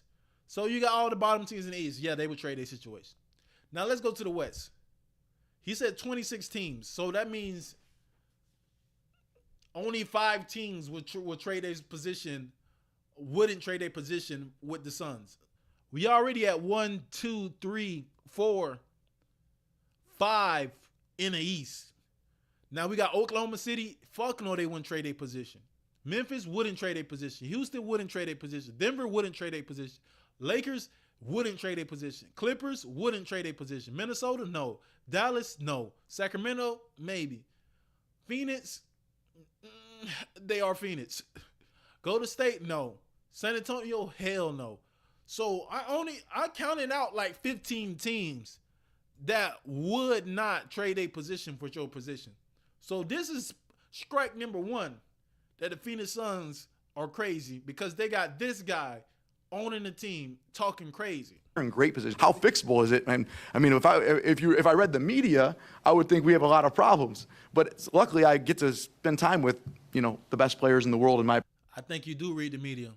I think you do read the media because it is problems. You talk about if I read the media, I would think it's problems because you read the media, so you know it's problems. Opinion, the best coaches, GMs, see like all these people, and I get to spend time with our people and say we're in really great shape.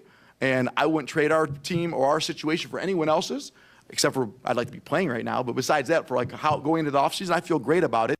That's this guy. That's Matt Ishbia.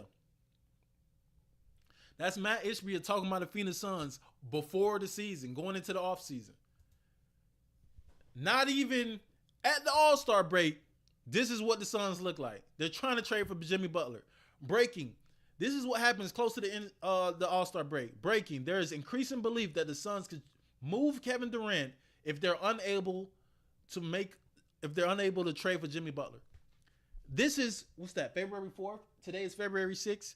This is 2 days ago. So not even halfway through the season, they're trying to trade the best player on the team. He went from talking all this, I would not trade my situation for any situation of any other general manager. He went from this to they're trying to trade their best player. Then we get to this part. How did this? We've been waiting on. Nope. Multiple. From what I'm. They're trying to.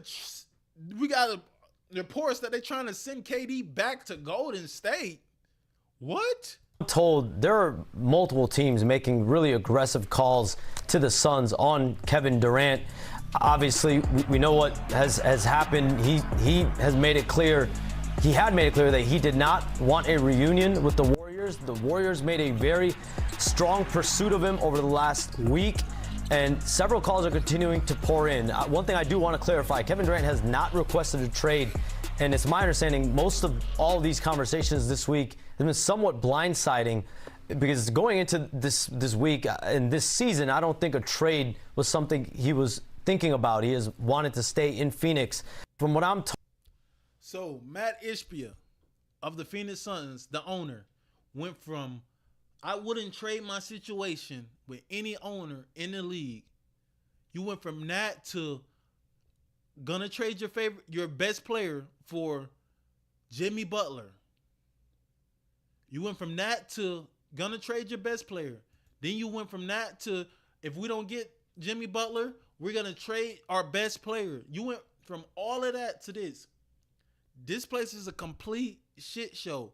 Kevin Durant, I didn't think you could get into a worse situation than Brooklyn Nets. But you managed to do it anyway. It makes no sense.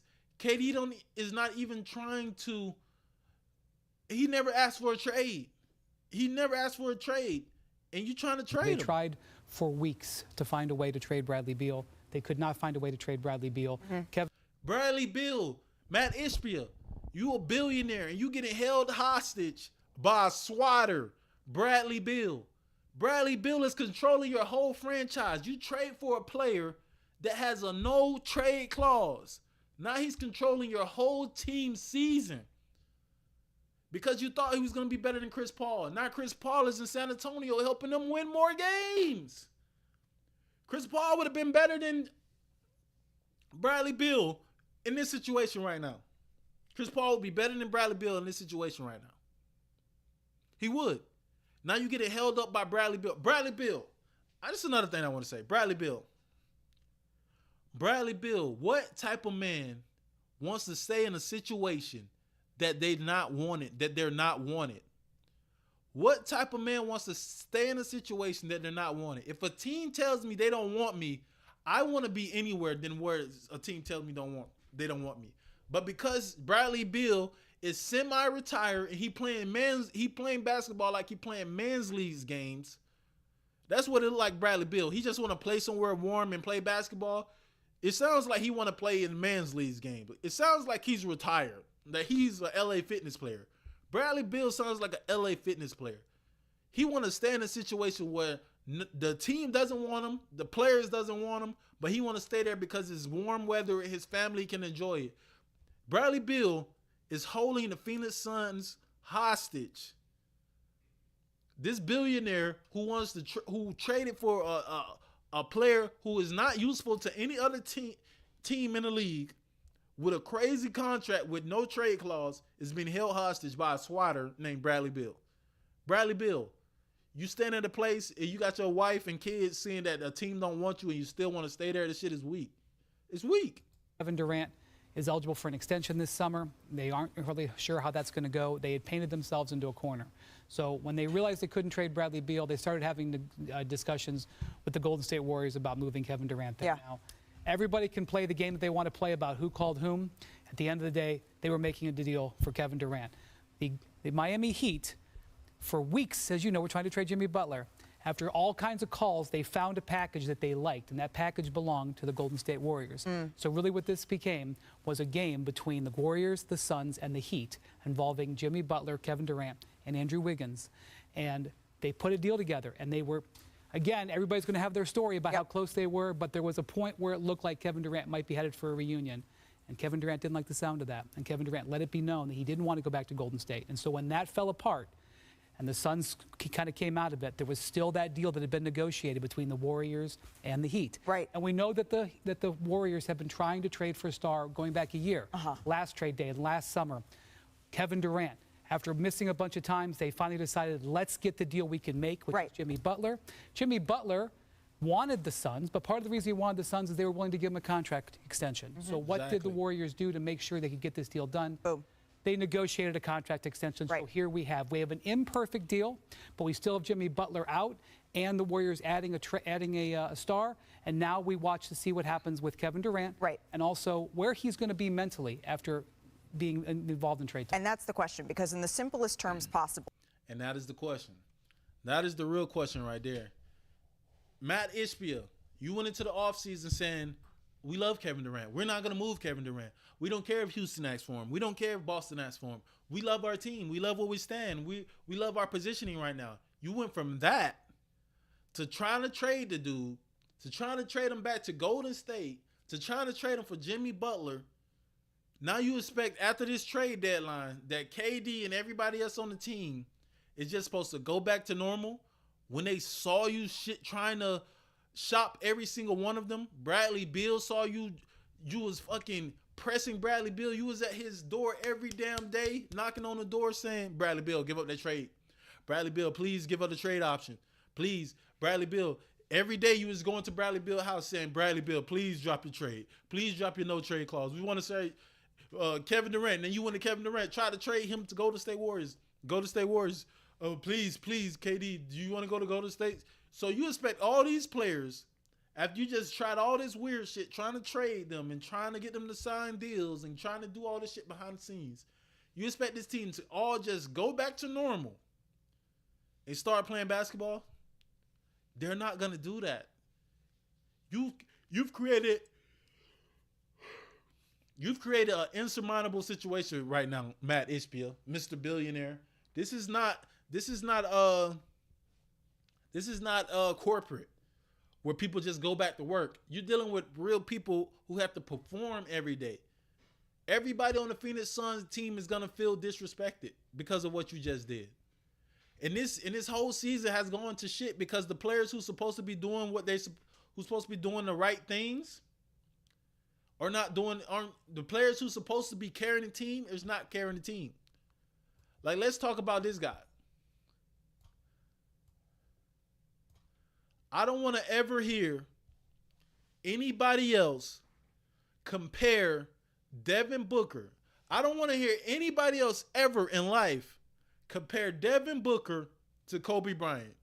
Devin Booker is not Kobe will never beat Kobe. They don't have the same mentality. The only thing Devin Booker does is do a few moves that looks like Kobe moves. He is not Kobe at all. I don't want to anytime I'm blocking anybody else I see on Twitter who compare this guy to Kobe. Because you know what Kobe will be doing right now at this point in his career? Devin Booker is around the 28-year-old age. He just got into his prime. Devin Booker is on a team with a 36-year-old superstar. And he's still not better than him.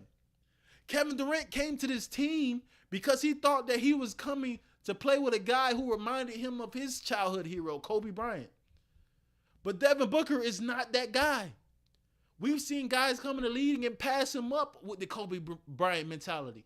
John Morant is closer to Kobe than Devin Booker. Anthony Edwards is closer to Kobe than Devin Booker. Shai Gilgeous-Alexander is closer to Kobe than Devin Booker. Jason Tatum is closer to Kobe than Devin Booker. All these guys came in the league and passed him up as the Kobe Bryant lineage. I don't want to see nobody ever compare this guy. Look at him. He's just a fanned out little kid. Devin Booker is the fanned out little kid. Look how he look right here. This is what Devin Booker just put on display last night. Last night, Devin Booker. Where is it? This is the guy who they trying to compare, who compared himself to Kobe Bryant. Last night, because KD thought he was going to be traded, he did not play. The Phoenix Suns played the Oklahoma City Thunder. Lost by 31. The guy that they comparing to Kobe, this guy, this fanned out kid right here, the guy that they comparing to Kobe, last night when KD didn't play because he thought he was going to get traded, lost to Shai Gilgeous-Alexander and the young team by 31. He was minus 38 points. The guy who they comparing to Kobe was minus 38 points. 38. What is going on? You supposed to be in your Kobe Bryant era. Remember when Kobe was averaging 35 points for a season? Where's that? That's the guy that KD came to play with. Not this weirdo who scores 19 points, 3 for 9. If it wasn't for free throws, you would have been less than 10 points. You really weak for real. If we been honest, Devin Booker is really weak for real. He really light skinned. Kobe Bryant wasn't this type of light skin. How you minus 38 in a basketball game? You minus more than your minutes.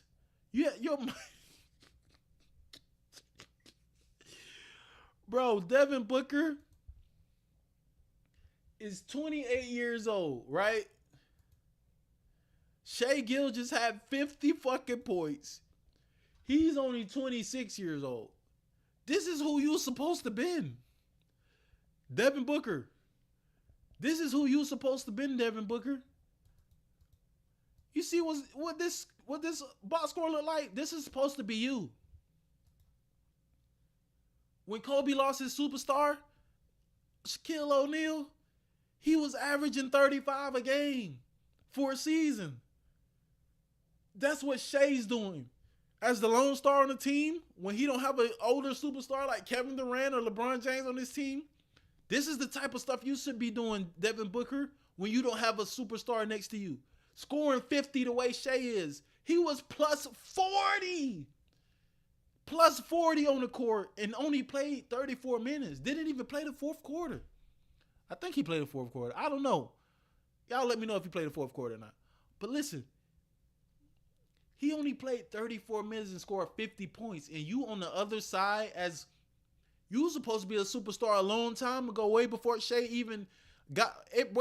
was even anybody. When he was on the Clippers, they were saying that you were supposed to be a superstar. You scored 70 points in the game. And you scored 19 points when it's another young superstar on the other side scoring 50? You went 3 for 9 scoring 19 points when it's another superstar on the other side scoring 50 fucking points.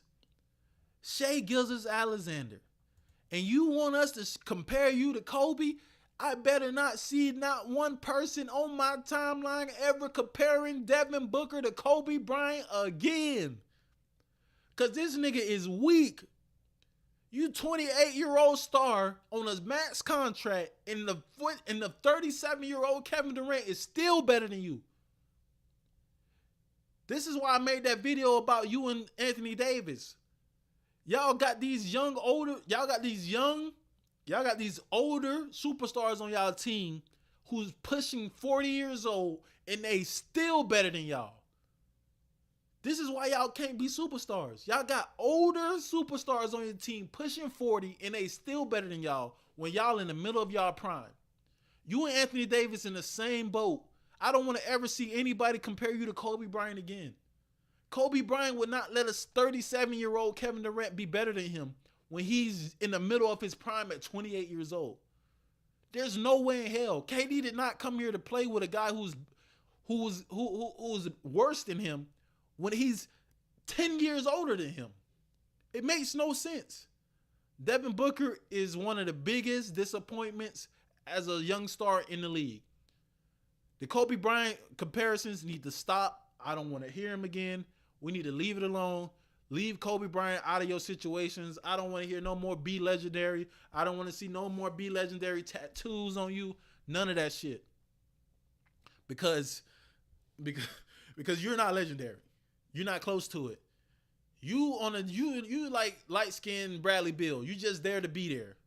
Y'all like the weather and y'all like to hoop a little bit. Y'all LA Fitness hooper. You and Bradley Beal are LA Fitness hoopers. Y'all like weather and y'all like to hoop once in a while.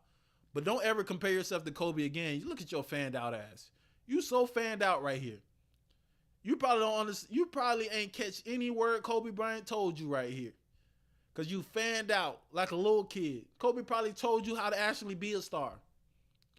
But you fanned out. You looking in his eyes like he your dad. If I was your dad, I would slap the shit out of you after I seen this video. After I seen this picture and I was your dad, I would smack 5 from you. Why are you looking at another man like he your dad? He look like your dad right here in this picture. You didn't listen to not one word he said. That's why you didn't get the knowledge. Because you was too fanned up. You was too struck. You was too starstruck right here to even get the knowledge from Kobe. And now look at you. You weak. You weak as hell. You got a 35-year-old star on your team and he's better than you. It makes no sense. You minus 38 when it's another guy who's supposed to be your peer on the other side scoring 50 points. You weak as hell. You are weak as hell. Now let's get to the next topic, man. Next topic.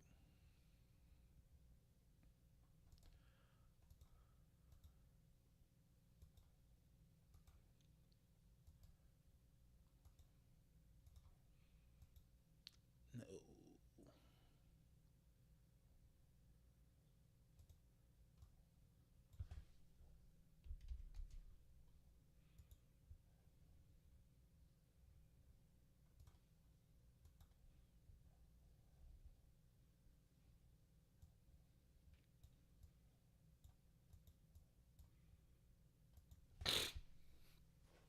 I want to say NBA. This is the first good thing I liked from the NBA in a while. Adam Silver. Adam Silver, I shit on you a lot, Adam Silver. But I want to say this. You know, I want to give you credit, even though like you probably didn't design the jerseys or do any of this. Anything I'm giving you credit for right now, you probably didn't actually do yourself. But I want to give you credit, Adam Silver, because these all-star uniforms are hard. These all-star uniforms are fire. I shit on you a lot, Adam Silver, but these all-star uniforms are fire. I ain't gonna lie. I wanted to go back to being East versus West, but this is the first time I seen a uniform by the NBA that was fire. This fire. I'm gonna give you credit for this. This reminds me of the old school jerseys. You remember these? Back when with Shaquille O'Neal and Allen Iverson and LeBron James. These remind me of these jerseys. Y'all see the resemblance? That's what these jerseys remind me of. Give me an old school feel. I hope they play like how the old school players play, you know, where they actually competed a little bit. But that's what these jerseys giving me. I like the jerseys, Adam Silver. I'm gonna give you credit for that. And this is what the All-Star game going to look like. A lot of these people I thought should not be in the game. Steph Curry, I get that Steph Curry, that the game is going to be in Golden State, but he should not have been starting the All-Star game. Let's be honest, bro. 22 points per game. He averaging the same amount of points per game as Jordan Poole and Norman Powell. And him and Jordan Poole are in the same situation right now. Neither one of them, if the playoffs started right now, would be in the playoffs or the play-in.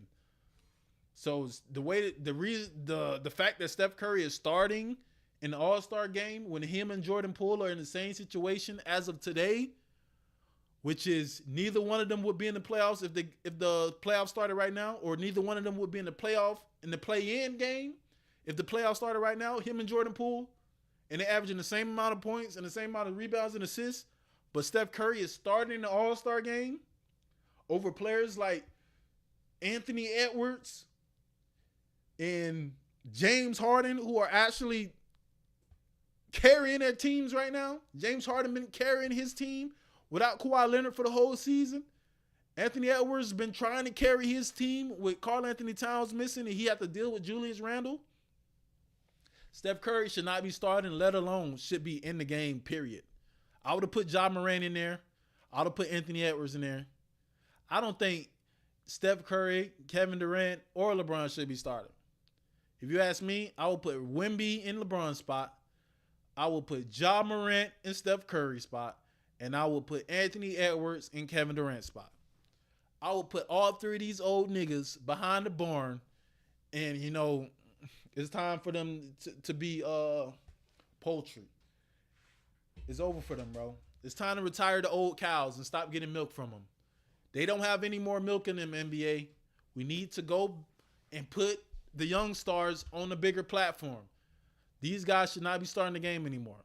They're not what the fans want to see. A lot of the numbers are inflated. They botting. Other side.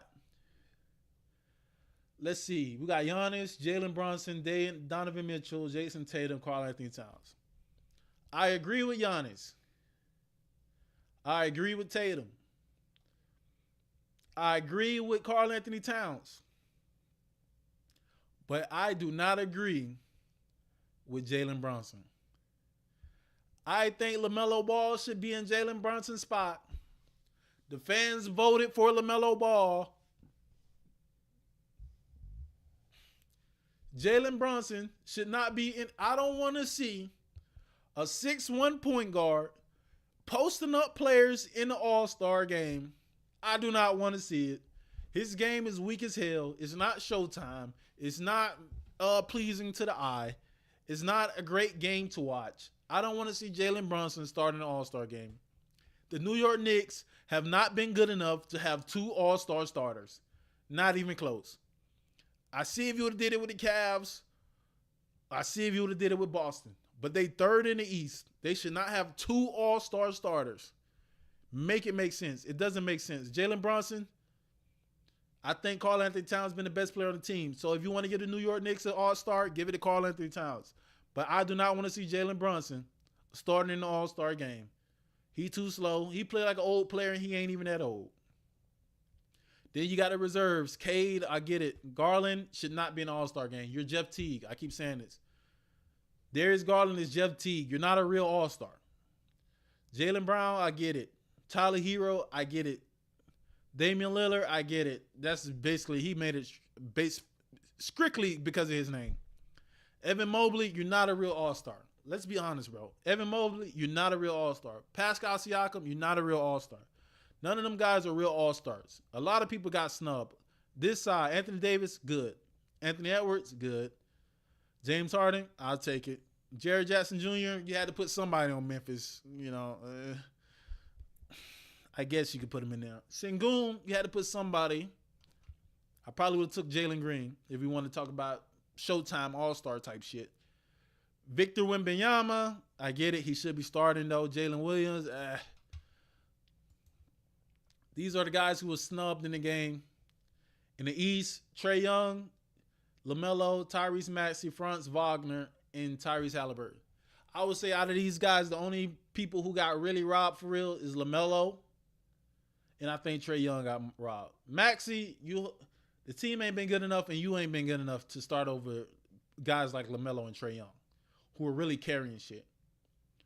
Wagner, you've been hurt too much. Tyrese Halliburton, you can't dribble with your left hand, so I'm not putting it. Tyrese Halliburton dribbles like Bob Cousy.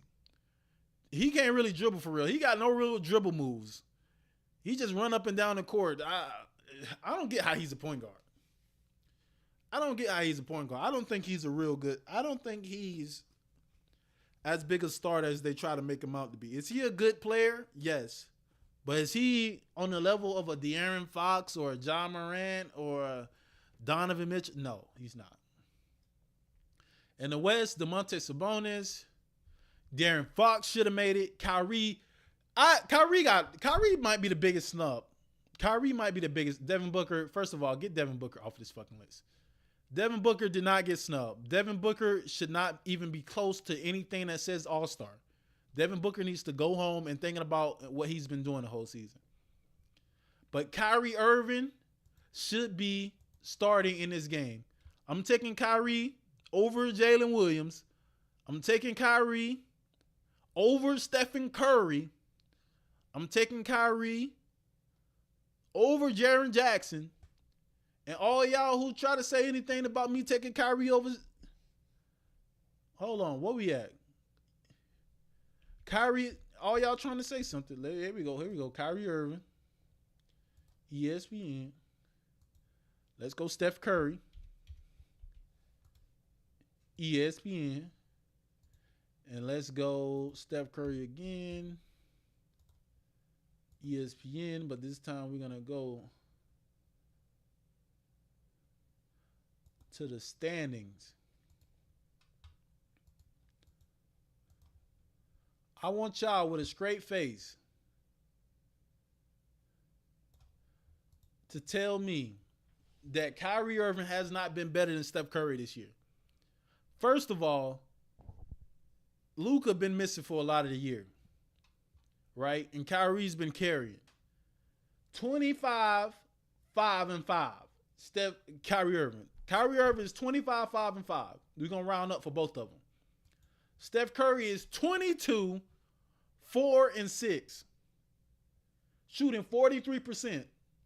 Kyrie's shooting 48%. Kyrie also is shooting better from 3, which is 41%, than Steph Curry, who's shooting 39%. Kyrie's been doing what Steph Curry is known for better than Steph Curry. He's been shooting better than Steph Curry, and Steph Curry is known as this all-time great shooter. On top of the fact, if the playoffs started right now, Kyrie would be in the playoffs. Right here. You see this? In the playoffs. The Warriors would not even be in the play-in game if the playoffs started right now. And you want me to believe that Steph Curry is an all-star starter? Are you on drugs? Steph Curry should be not in the All-Star game. The only reason Steph Curry is in the All-Star game is because the game is in Golden State. It's a home game for him, so he got to be in the game. But Steph Curry should not be in the All-Star game. I will go to my grave saying that. Buddy is not even in the playoffs if it started right now. You got him over Kyrie Irving. You got him over players like Ja Morant. You got him over players like De'Aaron Fox. Even De'Aaron Fox didn't even want to be. De'Aaron Fox didn't even want to be in fucking Sacramento, and he still have them in playoff position. And you got him under Steph Curry, didn't even make the game. Or Domantas Sabonis didn't make the game, and they put Steph Curry in there. This is why I say that Adam Silver is fucking over the game. Adam Silver keeps trying to promote these older players when he knows that's not good for the game right now. He knows that's not good for the game right now. But he keep trying and he keep trying and he keep trying. He keep trying to push these guys, Steph Curry and Kevin Durant and LeBron James. He keep trying to push these guys when it's younger players who are in a position to actually help the league grow, like Ja Morant and Anthony Edwards and Victor Wembanyama. These guys should be in the All-Star game starting. to push the league, but he keeps trying to promote these guys. It's over. It's over, Adam. Leave it alone, bro. These guys can't give you anything else, man. They did what they needed to do. It's time to put the new young niggas in there, bro. This is not going to work out. This might be the lowest rated. Listen. This is going to be the lowest rated NBA All-Star game in history. The fact that they're doing this play, whatever the shit is called, this play-in style tournament for the All-Star game, where it's 8 players on each team and they get to play against the Rising Star All-Star game winner, and it's a tournament style and they play against this team and this team plays against this team, and this shit is weird. The game has got so trash that Adam Silver doing all this weird shit, and Adam Silver doing all this weird shit to try to make the game interesting.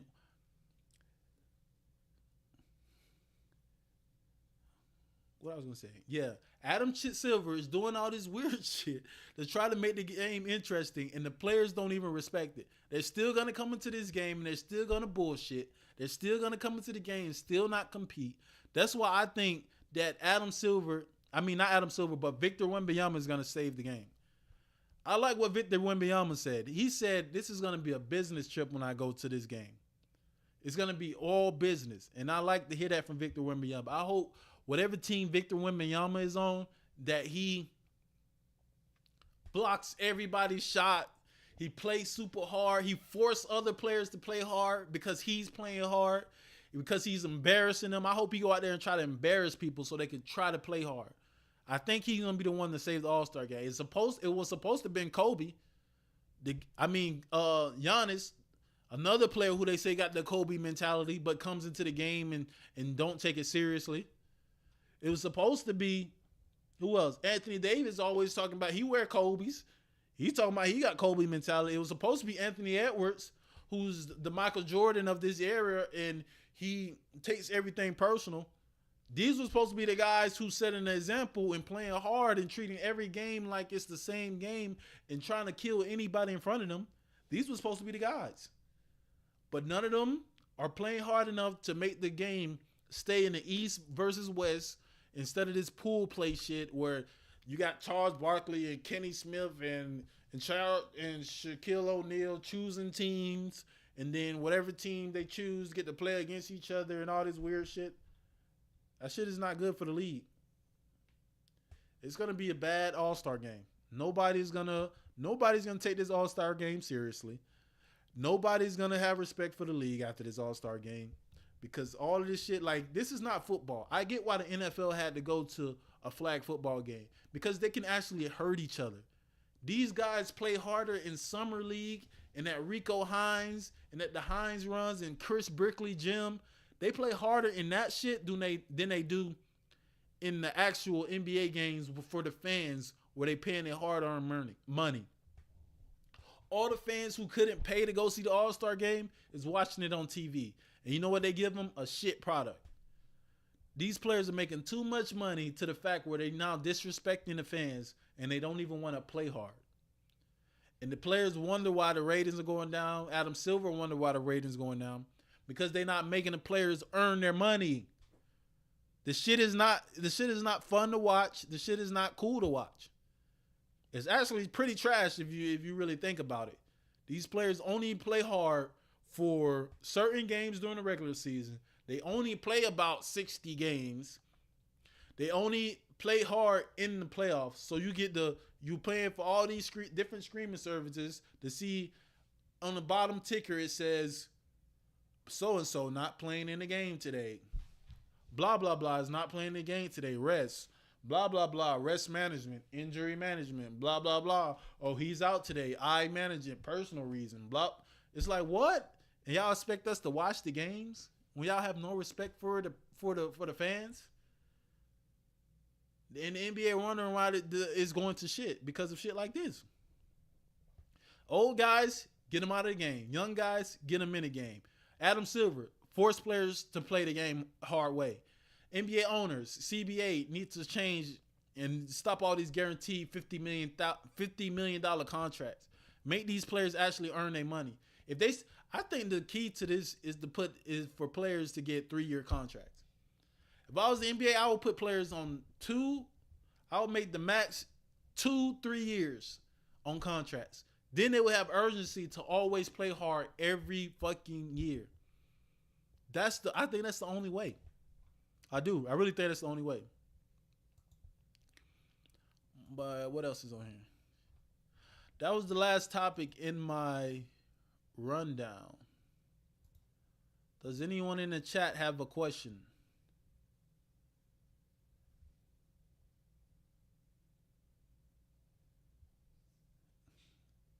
You ain't Shams. Bro, I'm better than Shams. Shams can't fuck with me, man.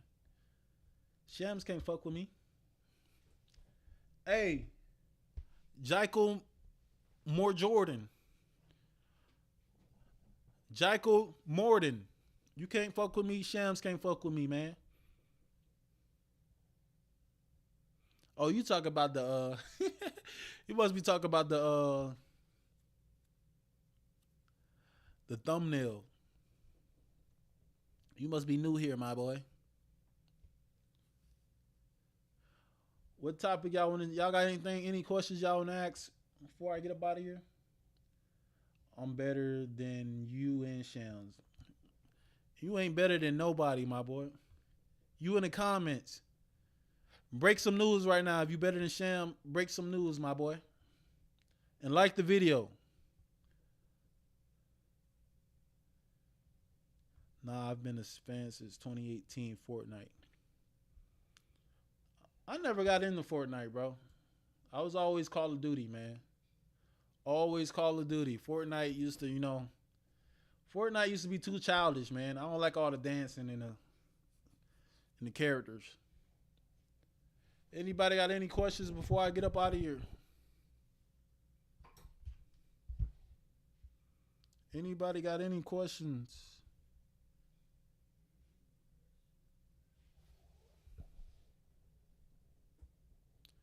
I didn't know you was chill like that. Have a blessed day. Appreciate it. Hey, like the video before you leave up out of here. Like the live. Help me with the algorithm. LeBron James. Oh, so they actually picked the teams. Team Shaq, LeBron James, Steph Curry. The TNT crew picked the teams. Appreciate that, my boy. Have a blessed day, my guy.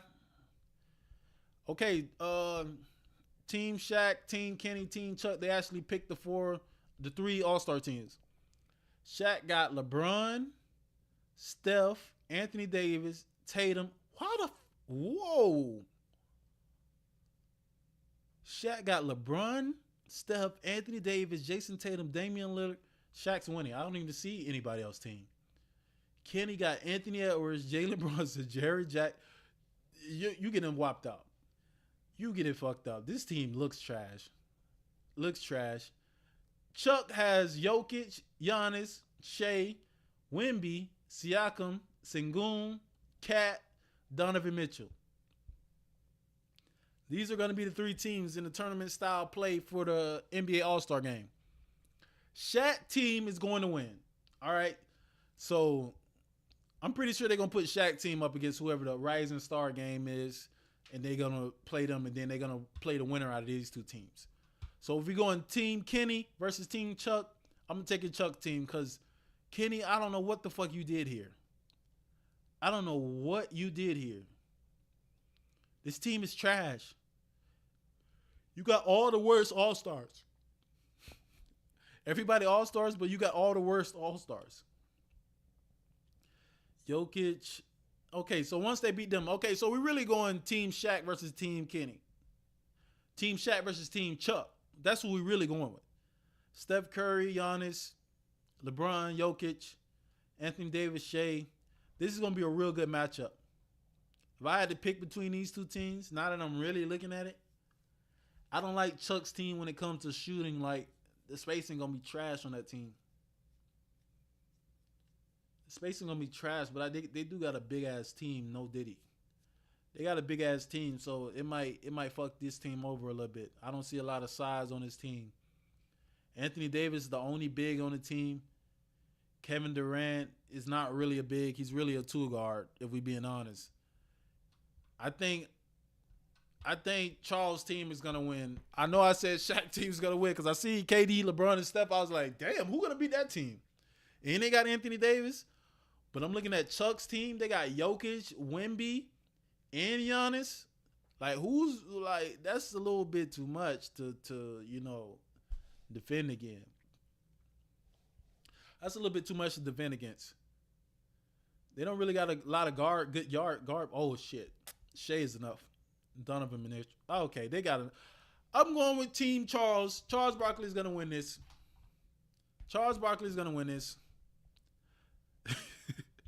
Never hire Kenny as a GM. Hella trash team. That team is pure trash, my boy. John Champ says never hire Kenny as a GM. Hella trash team. That team is trash can. I don't know why he picked this team. All these young players and I don't see not one big on the team. Mobley, he not really a big. Jaren Jackson not really a big. He's really a power forward in a small forward body. Kenny team, you just X them out. It's really between Shaq and Chuck team. And I'm going to go with Chuck because I think his team has too much size and too much talent. LeBron, Steph, and KD, yeah, I want to see them all on the same team. It looks good. Maybe if this was 2016, 2017, I would pick Team Shaq. But Chuck team, he has all the talent right now. He has all the real killers on his team. Jokic, Giannis.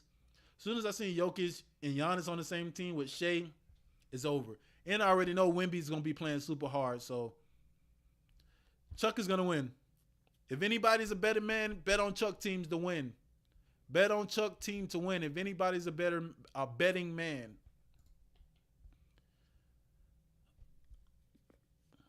Luka is targeting Monday against the Jazz to make his debut.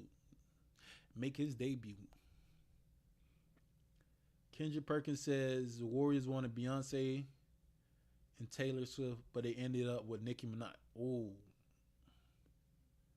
Kendrick Perkins, the disrespect is crazy. He gonna make all the Nicki Minaj fans mad. I know a few of them who gonna be mad at this quote. Bro said the Warriors wanted Beyonce and Taylor Swift, but got Nicki Minaj. I want to see what the girls had to say on this.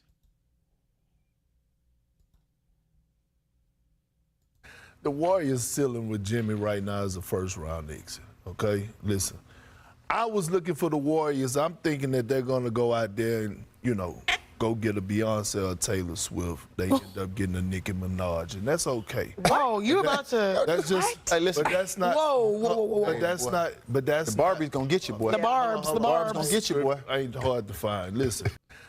Yeah, that's kind of disrespectful.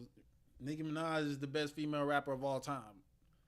Like, don't disrespect. I get it. Beyonce is who Beyonce is. We not going to talk crazy about Beyonce, but Taylor Swift is Taylor Swift. Taylor Swift is good in every hood.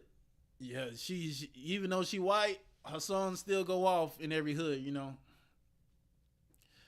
But to disrespect Nicki Minaj like that is crazy work. Beyonce and Taylor Swift. Nicki Minaj is not a downgrade from Beyonce and Taylor Swift. Is she as big as them? No. But let's not go too crazy. Chill, Kendrick Perkins. What else we got over here? Jazz are cutting Jalen Hood, Sofacino.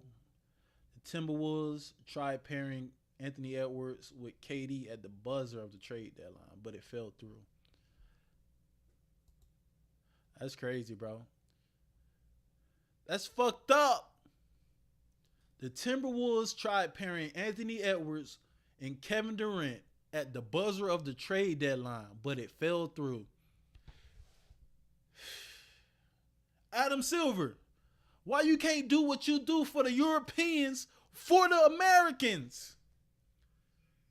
Luka gets to get his idol to play with, but Anthony Edwards doesn't get his idol to play with. You push the button for You press the button for Luka, but you don't press the button for Anthony Edwards? That's fucked up, bro. I'm telling you. Adam Silver has a bias against American players. Adam Silver has a bias against American players. He made Nico Harrison trade Luka to the goddamn Lakers for a bag of potato chips and 3 Twinkies, but he can't make the Phoenix Suns trade KD to Minnesota to team him up with his idol. Luka get his idol, but Anthony Edwards can't get his idol. This would have been, imagine Adam Silver, a playoff series, Anthony Edwards and KD versus Luka and LeBron James. That shit would have been fire. You know how fire that would have been? Young and old, bringing up the new generation, showing each other their old battles. KD and LeBron used to battle. Now it's Anthony Edwards and Luka battling. That shit would have been storylines for days. 4, 5, 6, 7 games of that shit. Anthony Edwards, bro, I'm sorry. But for Americans, they don't push the button for y'all, man. Adam Silver only pushes the button for the Europeans. He got Damian Lillard to Milwaukee. He got Luka Doncic to LA to push the Euros on us. We don't want to see the Euros. The Euros don't win shit. The Americans wins the championships. The Euros wins the stats. The Americans wins the championships. The Euros wins the stats. They get the triple doubles, but we get the championships. Like I said, they only have 2 champions in the last, they got 3 champions in the last 25 years as Euros. The rest of them been led by Americans, either black or white Americans. But they keep trying to push the Euros on us. We don't like the Euros. We like the American superstars. They should have pushed the button for you, Anthony Edwards. They should have pushed the button for you. Imagine KD and LeBron leading their pupils up to fight each other in the playoffs. This shit would have been fire, man. Adam Silver, you should have pushed the button for my guy, bro. That's fucked up. That should have been so fucking hard. Just imagine. Adam Silver, you're not doing your job the right way. The Timberwolves try getting Kevin Durant before the deadline. Boy. Ben Simmons discussing a buyout that would allow Simmons to become a free agent. Nobody wants you, my boy. Nobody wants you but your family. Hey, Ben Simmons, if you get a buyout, I like to see you in Phoenix, or I like to see you in OKC. Other than that, nobody wants you but your family. That's the only people who want you. Details on how Andrew Wiggins found out he was traded. No one cares. He's not that important. Who's stopping this duo? Who's stopping this duo? Marcus Smart and Chris Middleton. You know who's stopping them? TSA. Because as soon as they get on the plane, they call it a bomb threat because these two are bombs. Who's stopping this duo? Who makes these tweets? Who's stopping this duo? Nobody. They gonna stop their damn selves. The flight attendant gonna stop them because they look like they're homeless and they might rob the plane. They might not even make it to DC. Talk about who's stopping this duo. Man, get the fuck out of here. Marcus Smart and Chris Middleton, they're decent players, but whoever made this tweet needs to be fired. Needs to be fired ASAP. The Lakers' odds are skyrocketing. I see why. They got a nice team right now, man. I ain't gonna even lie. I was shitting on the Lakers, but it is what it is. Yeah. Just realized the Super Bowl is in 3 days. Haven't heard a thing because the NBA is dominating the headlines all week. Adam Silver, you traded Luka. You make them trade Luka to get the headlines from the Super Bowl. Let me tell you one thing. The NBA will never be the fucking Super Bowl. It will never be an NFL game.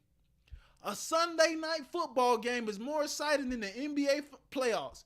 If you had to ask me, would I see a game 7 of LeBron James versus Steph Curry in the first round, or would I rather see Lamar Jackson and Patrick Mahomes on a Thursday night in week 2?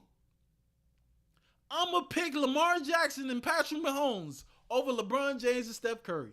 Let me tell you something, Anthony, Adam Silver.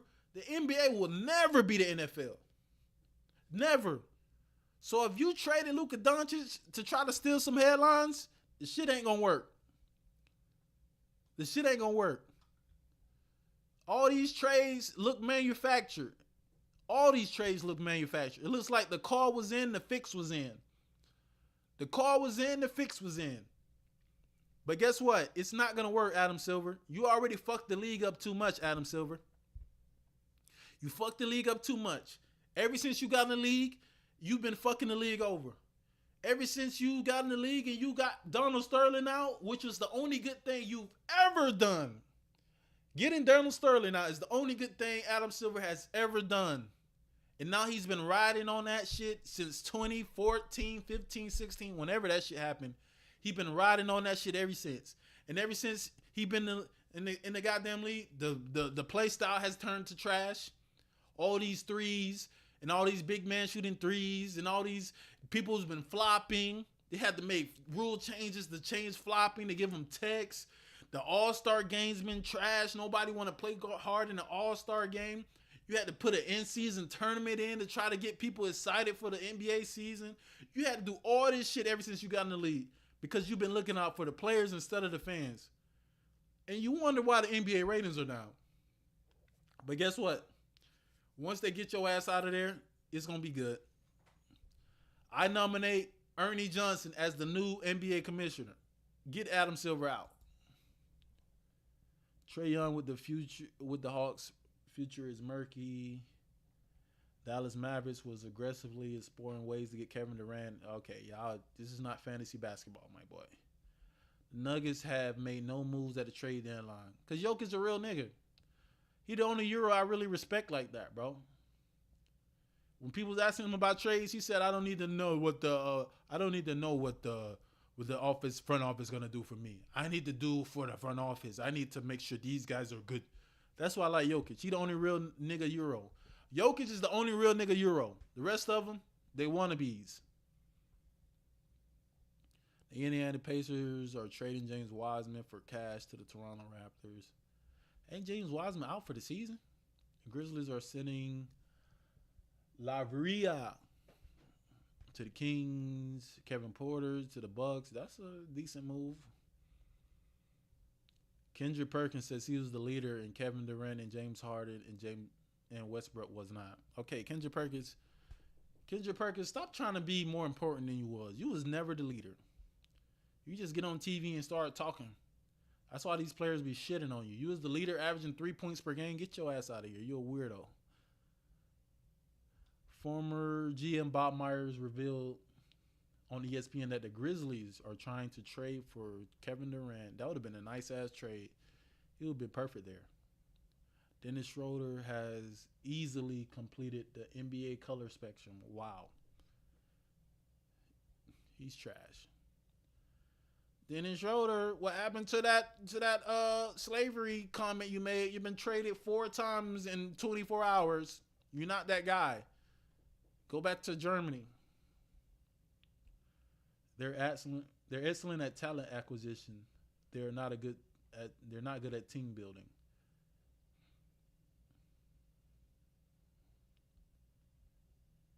This is what people in the league say about the Suns. They are excellent at talent acquisition. They are not good at team building. And that's what's happened here. Listen, they I don't know. Steph Curry got under contract. They got Steph Curry under track. Damn, I can't even read. They got Steph Curry under contract at the max. They got Jimmy Butler at $60 million a year. They got Draymond under contract. How are they gonna pay Jonathan Kuminga? They're not. They're gonna trade him. All right, man. It's been 3 hours. Okay, listen. Anybody got any comments, questions, inquiries that they want to ask before I get up out of here. I appreciate everybody who been, tapped in with me for these live.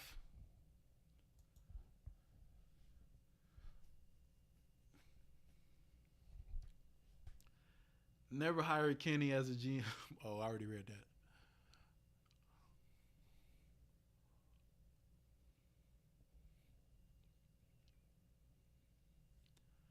That's it. Everybody good? All right, man. I appreciate everybody who's in the chat. Who came fuck with your boy. But yeah, my bro, John Champ, I appreciate you for locking in with me for another stream. Y'all have a good one. Hope all is well.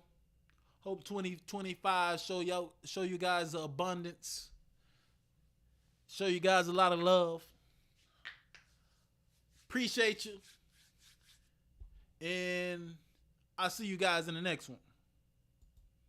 Peace.